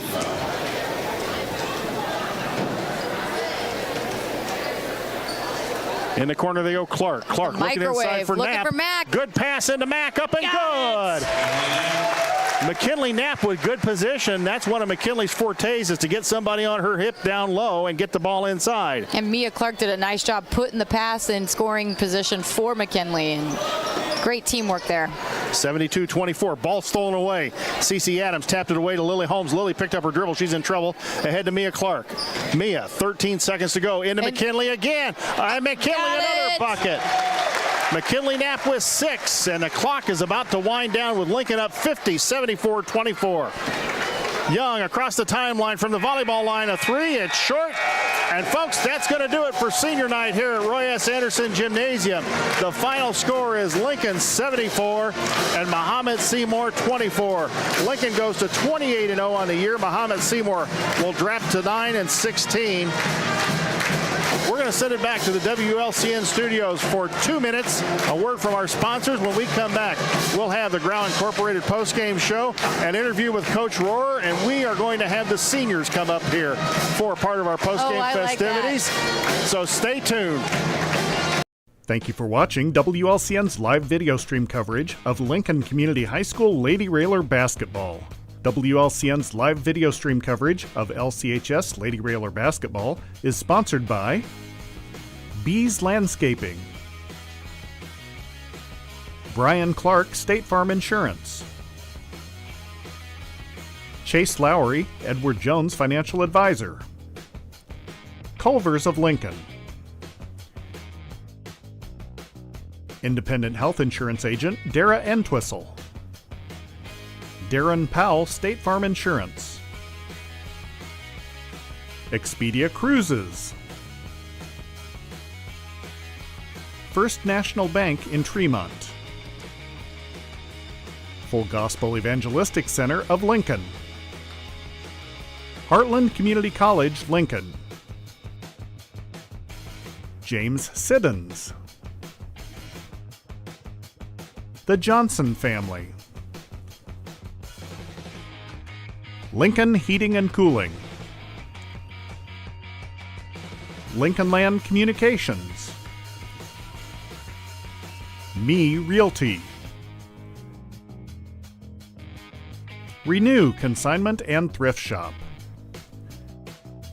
Edward Jones Financial Advisor Sal Polis, Schneider Masonry.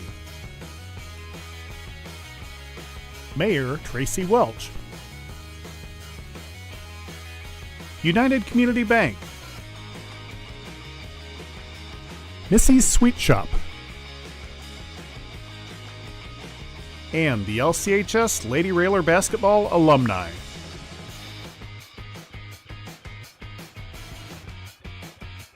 Thank you for watching WLCN's live video stream coverage of Lincoln Community High School Lady Railer Basketball. Back here at Roy S. Anderson Gymnasium, where a humongous crowd files out. This is one of those nights I'm glad that I'd go home last, because traffic will be a problem getting out of here. What a huge crowd we had here tonight at Roy S. Anderson to honor these 5 young ladies who have brought so much joy to this community and really, Coach, fired up the interest in women's sports here at Lincoln Community High School. Between volleyball and between the last couple of years in basketball, you can see the interest really pining up for women's sports here. And the fact is, Lincoln Community supports winners, and you play hard and you play fundamental and you win games, they will come out and support you. Yeah. Oh my goodness. I mean, there's no better community, I don't believe, that supports their athletes, supports their student athletes, I should say. And and these girls have really worked hard to earn that respect and earn this support. And it's just been fantastic to watch and see, and it's just grown over the years. And so it's an exciting thing. I love looking out and seeing all the little girls and the little girls that play before the game or at halftime, and all that interest, and looking at these older girls as role models, and you've got some great role models on this team. And so it's an exciting thing to see, and even the support from just all over. You walk into the grocery store, you walk into the gas station, there's people that we don't know personally, but they're just so excited, and they talk about watching the girls play every game and how much they enjoy watching it. And so that's neat to see in here. And it's really neat to see. I mean, we watch folks sometimes where you're at, watching us on YouTube or listening to us on the stream, and to have that many people watching and listening to us that have long been disassociated from the community. They're living somewhere else. They're away from it, but they still have an interest in it. And the girls have really kind of piqued their interest to where they're tuning in on a regular basis. What are the girls doing? What's going on in the game? And we're just happy as we can be, happy as clams. Happy as clams. Yeah, happy as clams to bring it to you, and thankful for all of our fine sponsors, folks. We can't praise them enough. They came on board this year. Jim Ash, the station manager, Lloyd Kirby, the marketing manager, Diana Johnson Hightower. A lot of people have worked very hard to put a sponsorship package together to get all of the girls' games to be brought to you either on the YouTube channel or on air. We're going to end up doing somewhere in the neighborhood of 70-plus basketball games this year between the boys and girls teams this year, and marching both of them into the postseason now. I guess we can kind of look a little bit ahead to this weekend's competition. First, it's Friday night at 6:30 down at the Panther Dome against the O'Fallon Panthers, the defending 4A state champs. Probably not the same team that they were last year. No, not, but still going to be great competition. They're tall, they're long. Right. I do believe, just kind of going off stats and off numbers, if you're looking at it, Peoria Notre Dame did defeat O'Fallon, right? Lost to Alton, but defeated O'Fallon. So if you're comparing those, like who they play, on the schedule, similar schedules, I would say what I think Peoria Notre Dame is our only, maybe Chatham. Do we share Chatham with them too? I'm trying to think of their schedule and our schedule. I thought Chatham went down, and maybe that Chatham went down and played Alton, but shared quite a few. I'm watching these girls doing the handstands. Pretty entertained by the handstands going on. But anyway, shared opponents that we've had, and so Alton, we've had some shared opponents there, but Alton did defeat Peoria Notre Dame as well. I think, we beat Notre Dame by 11. We know that it was a much closer game than that, and Alton, I think, beat them by 6. Maybe, and so anticipating that to be a great game on Saturday. O'Fallon is long, they're tall, probably not the same team that they were last year. Alton is going to be maybe not as tall as O'Fallon, but they're going to be very quick. and it'll be interesting to see how the two contrasting styles, and we talked about this, playing those games back-to-back simulates what you do in the state tournament, playing maybe that late afternoon, that night game against a tough opponent, having to come back the next afternoon and play yet another tough opponent. And we'll get a real test this weekend, with the girls will anyway, and we'll get a test from the broadcasting perspective. These girls are going to get a test this weekend of playing both of those teams, one on the road and one technically on a neutral court, although East Alton Wood River High School is the scene of that shootout. Well, that's actually their court. That is their court. Yeah. I thought they played it. I didn't realize they played their home games over there. Yep. My uncle happened to do some just called down for us, and it's at their old high school. It's an older gym, but that's where we played the girls when we went down there when they were 8th graders, and they said that's where they play their home game. So I think it'll be on their court. O'Fallon will be at their Panther Dome? Yes, is that what it's called? Dome, the yes. Panther Dome. That's a great shootout if you haven't looked at all the teams there, boys and girls. I think we are the only girls game on Friday night. I believe that's correct, yes. And but they bring in some great boys teams from the area too to play, and you purchase your ticket online, and it's good for all the games, if I read that correctly. So, and a great weekend. Hey, if you want to go down there, grab yourself a hotel room, stay the night, and then go watch the girls on Saturday. And you watch a girls game on Saturday there at East Alton Wood River, you'll be home in a couple of hours after that girls game is over. Plenty of great places to eat and drink down there in the St. Louis Metro East area, as Coach is watching Cruz Froby's game from is that over at Green? Is that at Greenview? It's or is that at Hartsburg? Greenview, and it's West Lincoln Broadwell's 8th grade regional game against Carroll Catholic's team over there. So we had two Lincoln teams playing each other at Greenview for regionals. The second round of regionals championship for them will be Thursday night. What do you have for scoring, by the way? Do you have any scoring? I hate to interrupt your game. I know, it's fine. Might as well go ahead and give the scoring for folks. It's over. So, all right, for Mahomet-Seymour, Sydney Young finished the game with 5 points. You had Kylie Waldinger with 2. Adeline Eisenman with 4. Ellie Davis with 3. And their leading scorer with 8 points was Reese Gallier. For 24 points for your Mahomet-Seymour team. And for your Lady Railers, we had quite a few scores here, so bear with me. We had Tori Garrett's with 4. McKinley Knapp with 6. Piper Whiteman with 6. Jenna Bowman with 6. Taryn Stolzenberg with 10. Becca Heitzik with 11, and Chloe Froby with 31. And we had 3 girls in double figures here on senior night, and Tori Garrett's was right there. McKinley Knapp with 6, Piper Whiteman with 6, Jenna Bowman with 6. So lots of good numbers there to round out our 74 points. And again, we go the Champaign game. The girls didn't shoot particularly well from the outside. This was not a game the girls shot particularly well from the outside. Not like they did at Taylorville. The first half at Taylorville was absolutely phenomenal, but still not a bad night. And again, the girls, I thought, did a really good job of, when the outside shots aren't working, getting to the bucket, getting the layups, converting the defense into offense, but still getting to the bucket, drawing a lot of fouls. Lincoln shot a lot of free throws tonight. We did. 21 free throws to be exact. So we ended up being 15 of 21 from the free throw line. Ended up shooting 27 of 48 from the floor. So, almost 50% there. So, not quite, but not as terrible as I had anticipated it being. But we ended up with 5 of 14 from the 3-point line, 15 of 21 from the free throw line, and 27 of 48 from the floor. So Lincoln wins at 74-24, and we see the seniors. We see the gang headed toward us. Don't tell them we got cookies. We'll never see them again. Oh, I know. They used to call them the Green Bean Express with all their green on. So I'm going to give up my headphones. No, you don't need to do that. We actually have we have advanced in technology. Look at you. They get a microphone. I'm a little nervous handing them a microphone. Let's make this Here they all come. So the seniors, along with the senior managers, have joined us up here for the post-game show.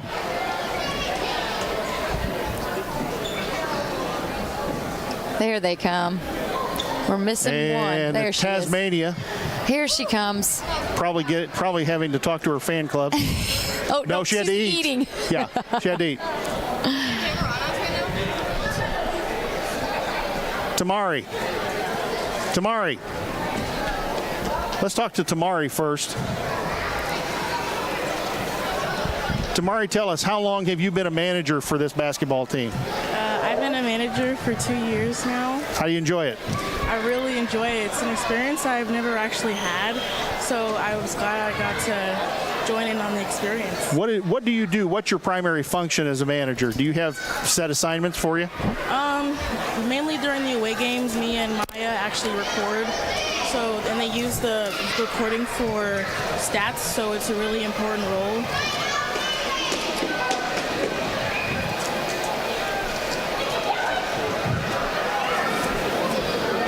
Okay. Sorry, we had something popped here. You can hear? Okay. All right. So what are your college plans? I got admitted to U of I a few days ago, so I plan to go there to study pre-law. You're planning on going to law school, huh? Yeah. Well, as somebody who graduated law school, hang on. It's going to be a wild ride for you, baby. I heard. So congratulations. Glad to have you. Being a manager is a difficult job, but trust me, you can learn a lot of skills that you'll use later on, a lot of organizational skills, a lot of things where you'll do detail work, which will help you if you do go to law school. Congratulations on making it through these past couple of years. Glad to have you. Let's get Destiny next. Destiny. All right, so tell us, you got a primary assignment, primary function as the manager? Sorry, can you say that again? Obviously paying attention wasn't one of them. You got a primary function as one of the managers? Yes. What is it? Making sure they're hydrated. Making sure they're hydrated. I like that. There you go. So what do? Give them cups of water? You just hit them with a fire hose? What? A lot of times I fill up their water bottles and get Chloe a water because she doesn't have her own water bottle. Yeah, she does. It's kind of I told you they're superstitious. She can't. We have water bottles. She just doesn't bring them, right? So how long have you been a manager? I've actually been a manager, like official manager, for 1 year.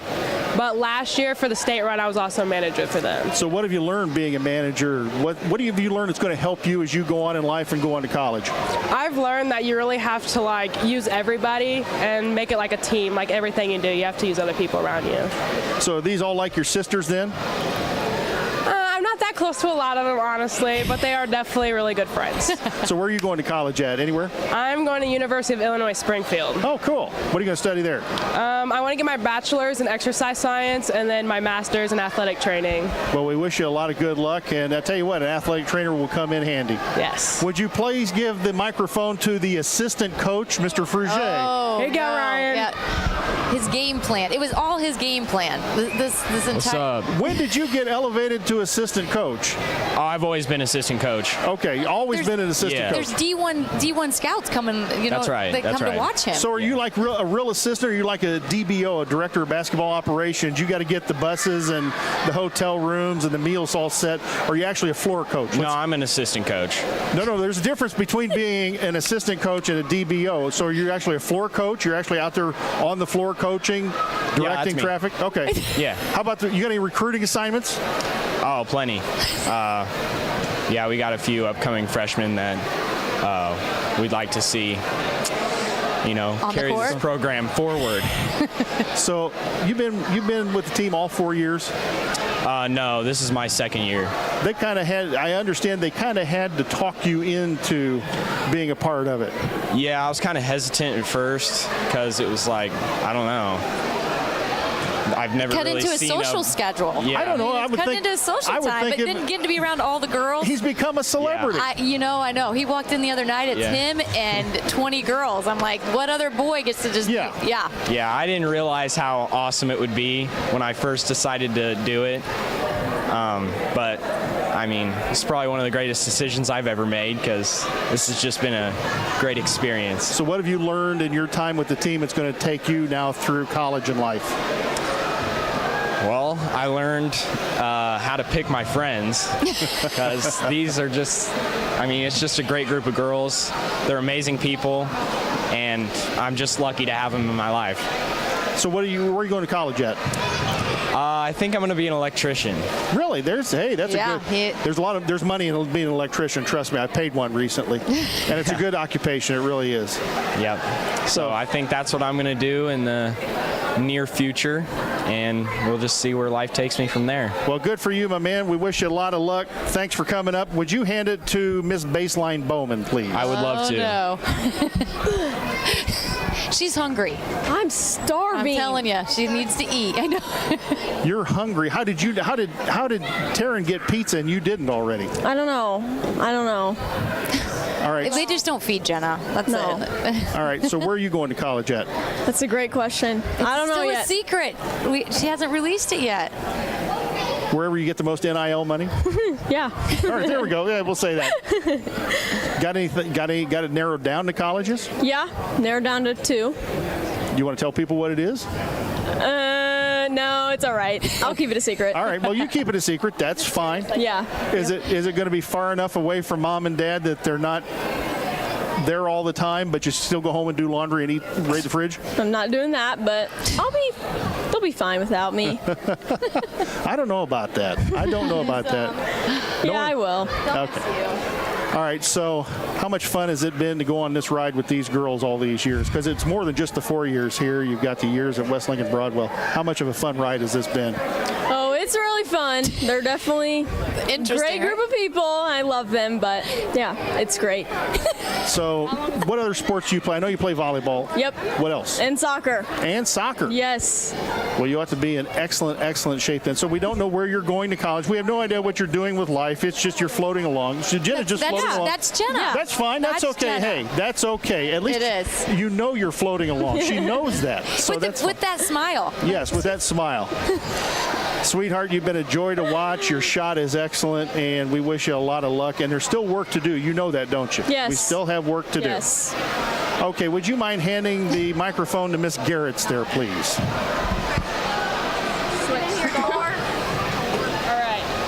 Hi. Hey, you're getting kind of feisty in that game down underneath. I saw you down there. You're pushing around, shoving around, got yourself open a couple times, got a couple of buckets. Yeah. Your typical game. So what's it been like having, your dad was part of the police department there for a while, but now you're a teenager. He's not on the police force anymore. Does that make it easier? Your social life easier? Well, my mom, my stepdad, and my dad. My dad's still a police officer in Hayworth. He hasn't retired. Oh, I didn't know that. I didn't know he was still. So all my parents are still cops, but I'm still very social. So no limitations there. So we were only able to give you the nickname TG. Does it bother you don't have the nicknames that some of the other ones do? No. Thank you. No, I've had that one since 2nd grade probably, so it's just stuck.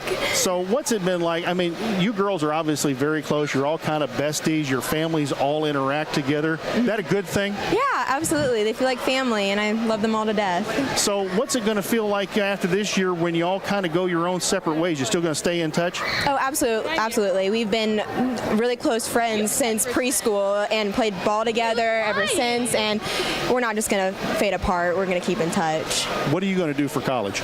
I'm also between 2 colleges. I'm not quite sure what I want to study yet, but I'm thinking like psychology or criminology or something like that. But I don't know where she'd get that. I don't know where she'd get that either. Yeah, I have no clue. They both go kind of hand in hand.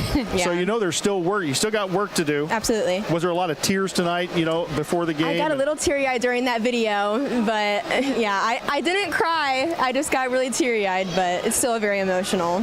Well, congratulations. You guys have been on a great season. We love you, and we wish you a lot of luck going forward, okay? Thank you. I'll go next. Okay. Oh, wait, just grab the microphone. Yeah, I got people down there. Who? What do you mean you got people down there? They're all leaving. They're waiting for us. I feel bad. All these people online, I love you guys, but then there's people here that I need to go see too, and I love them too, so. Her people. I feel bad. They're all leaving. Her people. What a diva. You raised a diva. We all know this. If you want to know her nickname at home, it's just Princess. That's what we say, Princess. She reminds me of my youngest daughter, Amanda. Oh, you know? Very, very precocious. Yes. I don't know what that word means, but. You don't look it up. Well, it would be her word of the day because she sends them to us every day. Well, then let her look it up. Yes. All right. So you got more work to do. You know that, right? Yeah. Did you have nerves tonight? No. No nerves at all. All right, then explain the 9 for 15 free throw shooting. Well, I missed one, and then I just missed them all in a row. So then it wasn't very good. You could add my shooting in there, too. I couldn't really shoot either. I think there was just so much going on. I didn't get my shots in before the game, and then I wasn't ready. You know that when you leave here, I'm not going to be giving you snacks or treats anymore. Why? Because you're going to be gone. I'm not sending them to you, and you're not coming and raiding my refrigerator. You can send them in the mail. Did you know you could do that? Yeah, you can, but I'm not going to. You could if you wanted to. You're going to be out there skiing, Dan. Don't break a leg when you're out there at Colorado State. I probably won't ski. You won't ski? No, my parents won't let me. They're not going to be there to know.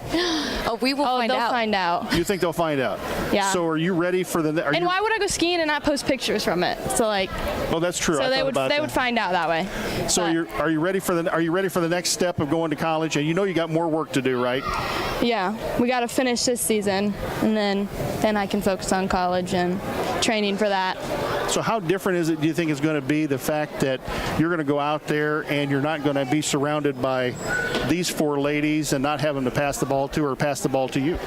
Oh, it's going to be totally different. It's been good that I played on different teams in the summer, so I've kind of experienced that for a little bit, playing with different people, but it'll definitely be different not playing with them and not knowing like where they're going to be at all times. But I hope that in the 4 years that I'm there, I'll eventually establish that with the other girls there. Now, I mean this as an honest question, because I wanted to ask you.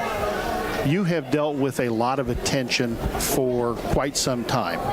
You know, there are a lot of people that come up, slap you on the back, tell you how great you are. How have you managed to keep a level head during that time and stay grounded? Because you are obviously grounded. You're still playing hard. You're still, you're still the same kid you've always been that I've known. How have you managed to keep that in perspective? I think it just has to do with my parents always pushing me to be better, and I'll have all these siblings that put her in her place. That's what I thought. I'll have all these people come up and tell me that I did great and everything, but most of the time I don't believe it myself, so I'm just like, thanks, but I still have a lot to improve on. We love you. You know that. Good luck to you, kid. Thanks. Still got work to do. Would you hand it to Tasmania, please, as Becca ran away and left me? She's going to be mad. Why is she going to be mad? She wanted to go next. Okay. But her family's about to leave, so she went. Mine already left, so it's fine. Yeah, you've got cookies or pizza or something. Okay. Hungry. They were starving. All right. They got us cookie cake. Your mom sent me a text. There was a journal with apparently photoshopped. Oh my gosh! Yeah, which I laughed at during work. So you don't mind the nickname Tasmania? No. Although I think your mom and dad. I think you've done your mom and dad a favor, because I was thinking the other day, you're going to be at college and there's going to be a conversation between a couple of guys, and there's going to be one guy that says to another, and he's going to say, "Hey, I just asked out that cute Stolzenberg girl to the movies, and she said yeah." And the other guy's going to say, "Yeah, but you know what her nickname is?" "No, what is it?" "She's the Tasmanian Devil." Oh, and there's going to be a second thought about that going, I'm going to go out with a girl whose nickname is the Tasmanian Devil. Giving me a bad rep. They're going to be like, what? I didn't realize that until now, but I know that they had T-shirts made up, and it's kind of because the way you play. We saw some of that tonight. I saw you get feisty out there on the court tonight. Yeah. Yep. I try to be aggressive. So what's it been like to have these girls around? Now, you're the only one who didn't come out of WLB. You came out of junior high school, but I presume, talking to Coach, that you knew them and had been around them even before the junior high. Oh, yeah.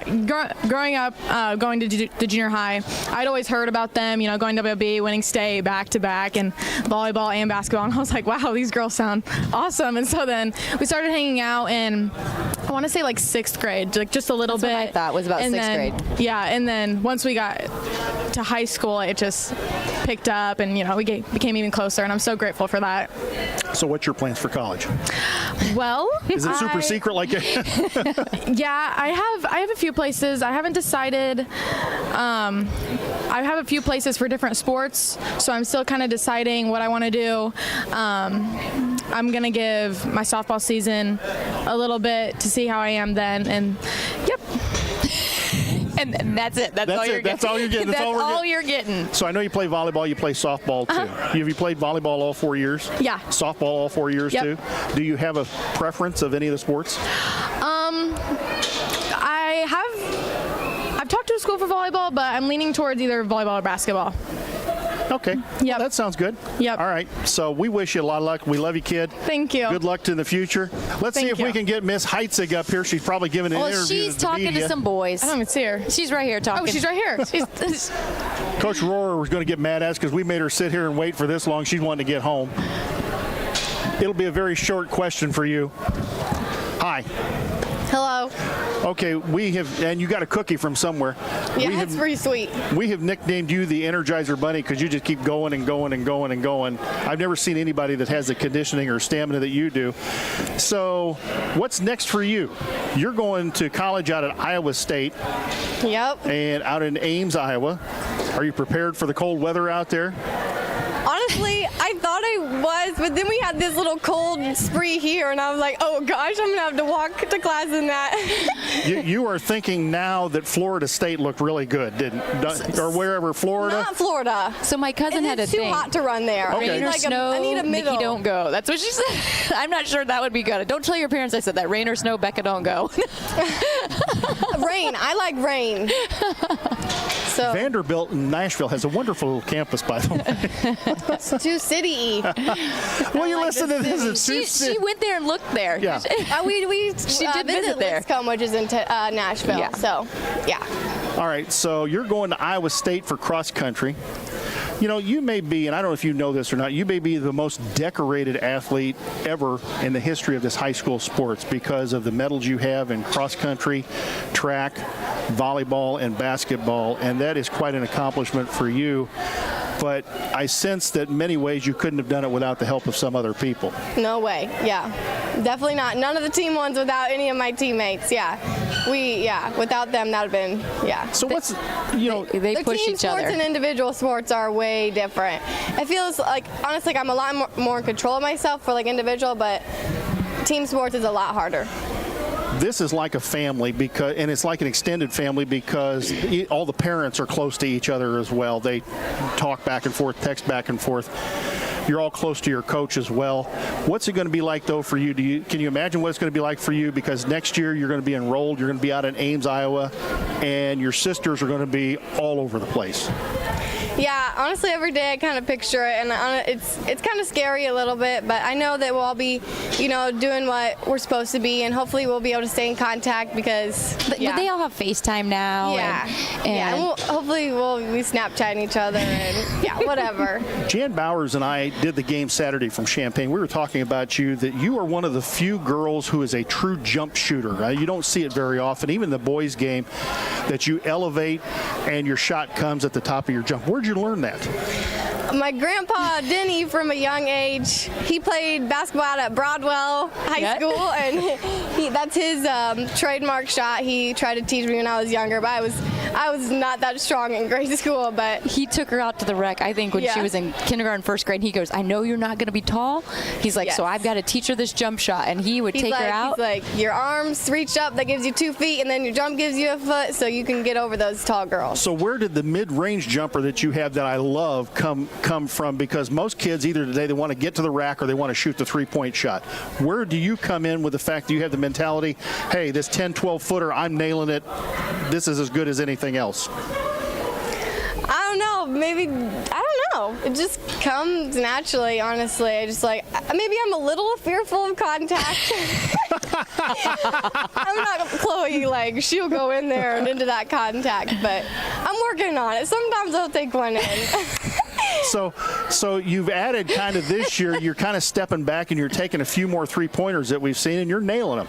This is something a little bit new for you because last year we didn't see you shoot the three as much. Adding something to your arsenal this year? I was trying to. Before the season, I was like, maybe I'll shoot a few of these. It was honestly a mental block. I wish I would have shot them earlier, but I always thought I was too weak. But I learned that it's just kind of a motion that you have to have. Well, we wish you the best of luck in your future endeavors, especially in the cross country out there at Iowa. We know that we're going to be watching the cross country championships on ESPN or whatever network the NCAA has them on, and we're going to see there. One question I want to ask you about cross country and track. Yeah, track. There are a lot of ladies out there who run that are taller. They're 6 foot, the long legs, the long strides. You're shorter, but you seem to get them with stamina. Honestly, but when you go to meets, there's a lot of shorter runners too. Honestly, you'll see like a lot of like Allie Ent, she's tall and lean, but there's a lot of little short girls that do just as good. And it's honestly, it's kind of a heart sport. You got to run with your heart. And my coaches say I have kind of a long stride even for my height. I think it comes from my mom. I don't know, but yeah. You think your mom would agree with that? She would say, yep. Yeah, she would take it. Coach Rohrer has left us. It looks like she's headed back Coach. here. Oh, I probably yelled back. Becca? No, that's all right. We love you. We want to wish you the best of luck. Thanks for giving us the thrills here that you've given us for 4 years. We love it. Thank you, guys. And we still have work to do. Remember that. Yes, we're unfinished business. Unfinished business. There is still work to do. Okay, we appreciate you guys. Thank you very much, dear. It's your turn. It's wireless. You can take it to her if you want. You could, yeah. Yeah. Coach Rohrer is saying it's about time. I need to get home and relieve my husband of that baby. I need to see my baby. Well, I think they're doing cake and stuff out in the hallway. Oh, well, we don't want her to miss cake. Yeah, there's cake and... Well, congratulations on going to 28-0. It was a nice win tonight against Mahomet-Seymour. You really dominated the game. The game aside, the emotion tonight of having one of the finest, if arguably the finest class of female athletes to come through Lincoln High School. When you factor in, I mean, aside from basketball, all of the other athletic accomplishments, I've not seen anything like it before, and it may be a long, long time before we ever see anything like it again. The emotions that you went through tonight of knowing this is their last game here in Roy S. Anderson. You had a huge crowd turn out here. Yeah. I mean, it's just a really special group, and Chloe's camera. And, to see the gym full like that, to support these kids is, well, it's something spectacular, that's for sure. And we're very blessed to live in this community and to get to play in front of Railer Nation and just feel the support. I mean, just an incredible, incredible support system from this community, and these girls feel that, and they appreciate that.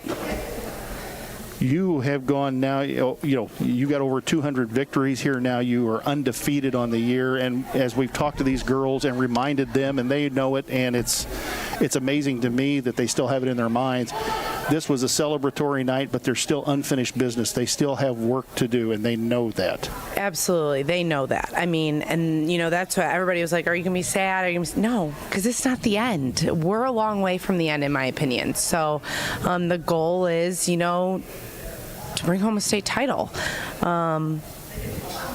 Game by game. So that's way in the future. We're focused on O'Fallon for Friday night and Alton for Saturday, but we still have games to play. We're a long way from being done with this season, and I'll be sad if we win a state title. I'm going to be sad because I'm going to have to say goodbye to this incredible group. If we fall short, I'm going to be sad because I have to say goodbye to this incredible group. And win or loss, of course we want to win. That's not even, up for debate. But no matter what, the sadness comes because you have to say goodbye to a group of humans that you love like your own children. And that's the hard part. That, I think, is the thing that has amazed me about this, is how close everybody, how tight-knit this group is, how tight-knit they are with you as a coach, how tight-knit the families are together and with the program. You have an incredible amount of support. And did you ever think in your wildest dreams when you first came here, your first head coaching job, that a class like this would come along for you? Well, I think that's always the goal, is to have classes that can, make the hunt to a state title. But I think that the special thing about this class that is a once-in-a-lifetime thing is how much they love one another and how much they support one another. There's not jealousy. There's not animosity. They don't care who plays. They want to win the game. And they want to have fun along the way. And they're good people, they do the right things. They treat people kindly. There's just so many amazing things you can say about this group of humans, aside from what they do on the basketball court. That's just a small piece of who they are.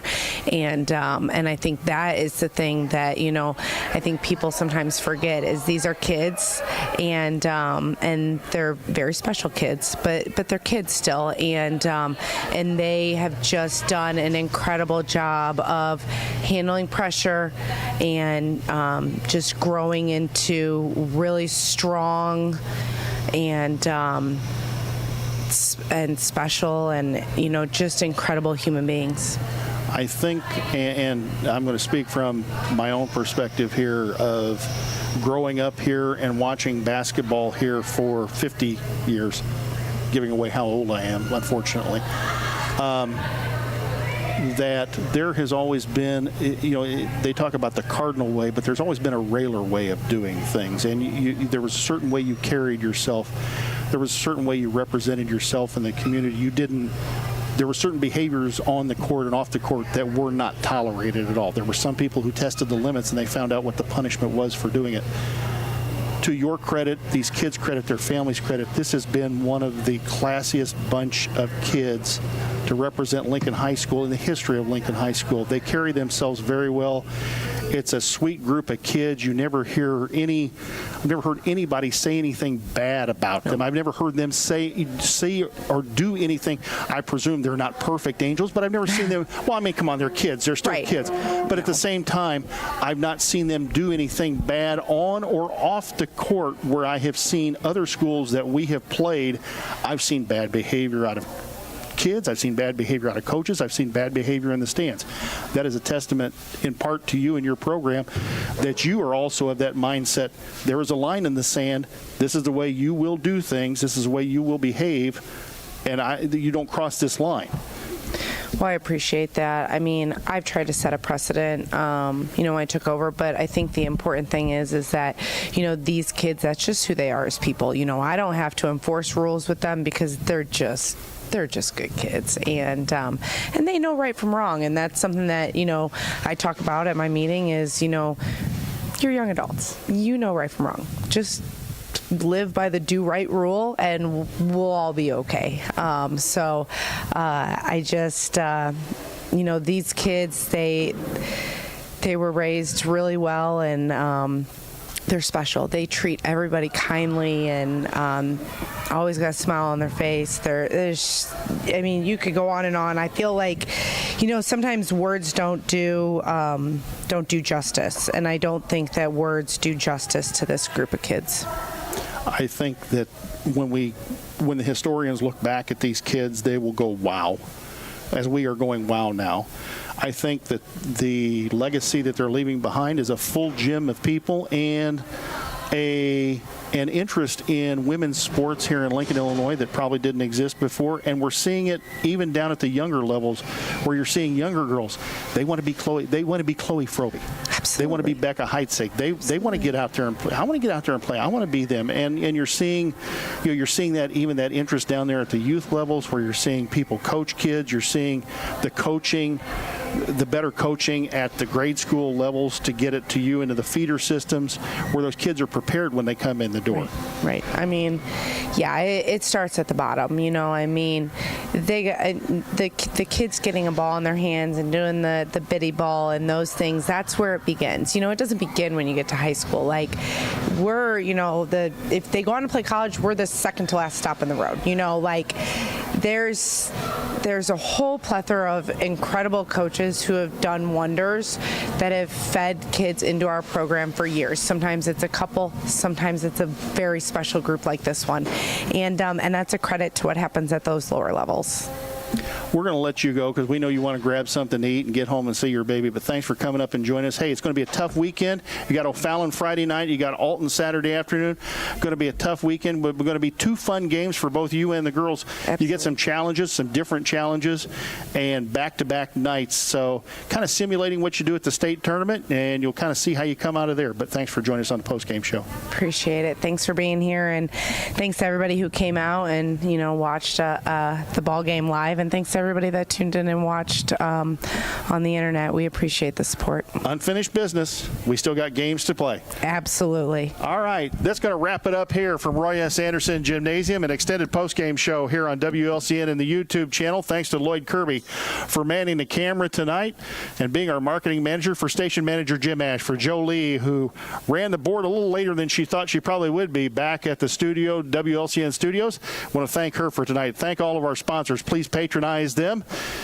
For behalf of my broadcast partner, Carrie Froby, an emotional night for her again. Lady Railers win on senior night, 74-24. Our next girls broadcast will be 6:30 Friday night from down at the Panther Dome in O'Fallon.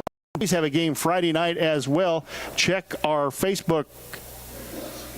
Check our Facebook if the game is here. That's right. The next couple of games are here. But check our Facebook to see which game will be on the radio and which game will be on the YouTube channel, because I don't think we've made that decision quite yet.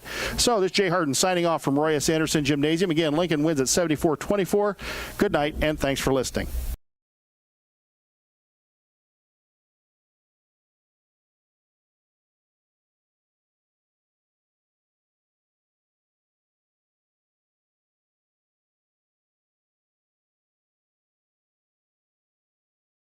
This live video stream is made possible in part by WLCN's live stream technology sponsor, Me Realty, located at 602 Keokuk Street in Lincoln and online at merealty.com.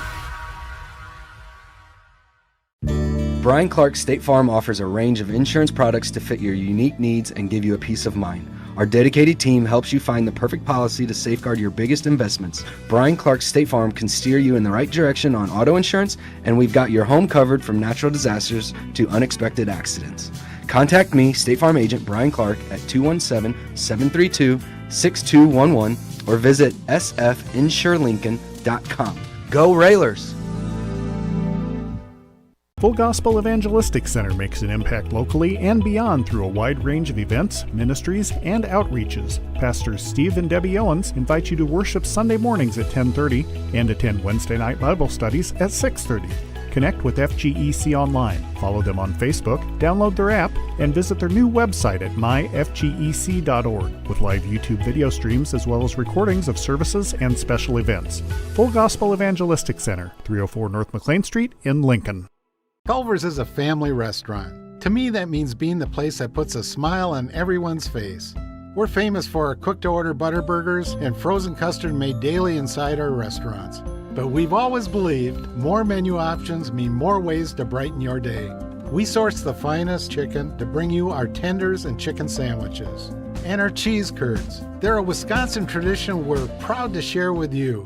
So take the next meal shift off and let us take care of you. Welcome to Delicious.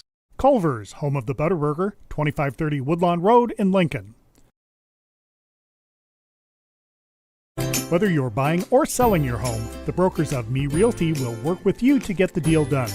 As one of Central Illinois' top producing offices for decades, Me Realty has the experience to guide you through the process. You want results? Call the brokers of Me Realty at 217-735-5424, stop by the office at 602 Keokuk Street in Lincoln, or check out local listings online at merealty.com. Thank you for watching WLCN's live video stream coverage of Lincoln Community High School Lady Railer basketball. WLCN's coverage of Lady Railer basketball is sponsored by Bees Landscaping, for all your outdoor landscaping projects and needs. Located at 1302 State Route 10 East on the east edge of Lincoln. Call 217-732-4300. Brian Clark State Farm Insurance, for home, auto, life, and health insurance needs. See Brian to review a quote, for help understanding your current policy, or to get started on your personal price plan. Stop by the office at 628 North Chicago Street in Lincoln. Call 217-732-6211 or visit sfinsurelincoln.com. Chase Lowry, your Edward Jones financial advisor, located at 407 Keokuk Street in Lincoln. Learn how Chase can help you reach your financial goals. Visit edwardjones.com or stop by the office, member SIPC. Culver's of Lincoln, home of the Butterburger. Stop by before or after the game, located at 2530 Woodlawn Road in Lincoln. Dara and Twistle, independent health insurance agent. Call 217-651-8046. Darren Powell State Farm Insurance, located on the square in Mount Pulaski at 114 East Cook Street, offering competitive rates on auto, home, life, and business insurance. Phone 217-792-3371. Expedia Cruises, offering air, land, and sea vacations, located at 1520 East College Street in Normal. Call Greg Phillips at 309-429-6280. First National Bank in Tremont, your local community bank that strives to build relationships and is trusted with your community's financial needs. Located at 710 Woodlawn Road in Lincoln. Visit TremontBank.com to learn more about products and services. Member FDIC, Equal Housing Lender. Full Gospel Evangelistic Center, located at 304 North McLean Street in Lincoln. Pastors Steve and Debbie Owens invite you to worship Sunday mornings at 10:30 and to attend Wednesday night Bible studies at 6:30. Find them on Facebook or learn more at myfgec.org. Heartland Community College is Lincoln's community college. At Heartland, you'll get the personal attention and support you need to be a successful student. Discover Heartland, discover your future. Visit heartland.edu/Lincoln. James Siddons, a proud supporter and fan of Lincoln Lady Railer basketball. The Johnson family, in honor of Keith Johnson, a proud supporter of Lincoln Lady Railer basketball for more than 50 years. Lincoln Heating and Cooling. Carrier, turn to the experts. With 24-hour emergency service available, call 217-735-5835. Lincoln Land Communications, located at 1326 North Kickapoo Street in Lincoln. Serving the area since 1986, Lincoln Land Communications provides sales and service for security cameras, two-way radios, commercial phone and sound systems, LED lighting, car stereos, and much more. Call 217-735-5454. Me Realty. Locally owned and operated, Me Realty is Logan County's top producing real estate agency year after year. Call 217-735-5424 or browse listings online at merealty.com. Renew Consignment and Thrift Shop, where you'll find something new and different every time you visit, featuring home furnishings, clothing, collectibles, and so much more. Find them on TikTok and Facebook or stop by 201 South Sangamon Street in Lincoln. Sal Polis, Edward Jones Financial Advisor, located at 1400 Woodlawn Road in Lincoln. Phone 217-732-4001. Schneider Masonry, family owned and operated in Central Illinois with over 40 years of experience serving builders, contractors, and homeowners. Free estimates available. Call 217-314-9654. Tracy Welch, Mayor, City of Lincoln. United Community Bank, located at 2201 Woodlawn Road in Lincoln and online at ucbbank.com. United Community Bank is the leader in community banking and stands ready to help both individuals and businesses. Phone 217-735-5400. Missy's Sweet Shop, specializing in custom cookies, cupcakes, wedding cakes, and birthday cakes. Stop by the shop in downtown Atlanta, call 309-825-5291, or go online to missyssweetshop.com. LCHS Lady Railer alumni.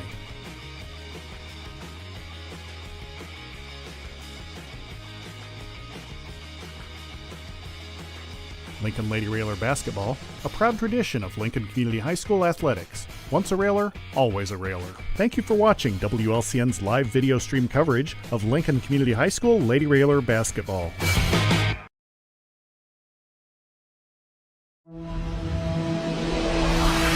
The preceding program is a presentation of WLCN 96.3 FM and WLCNonline.com.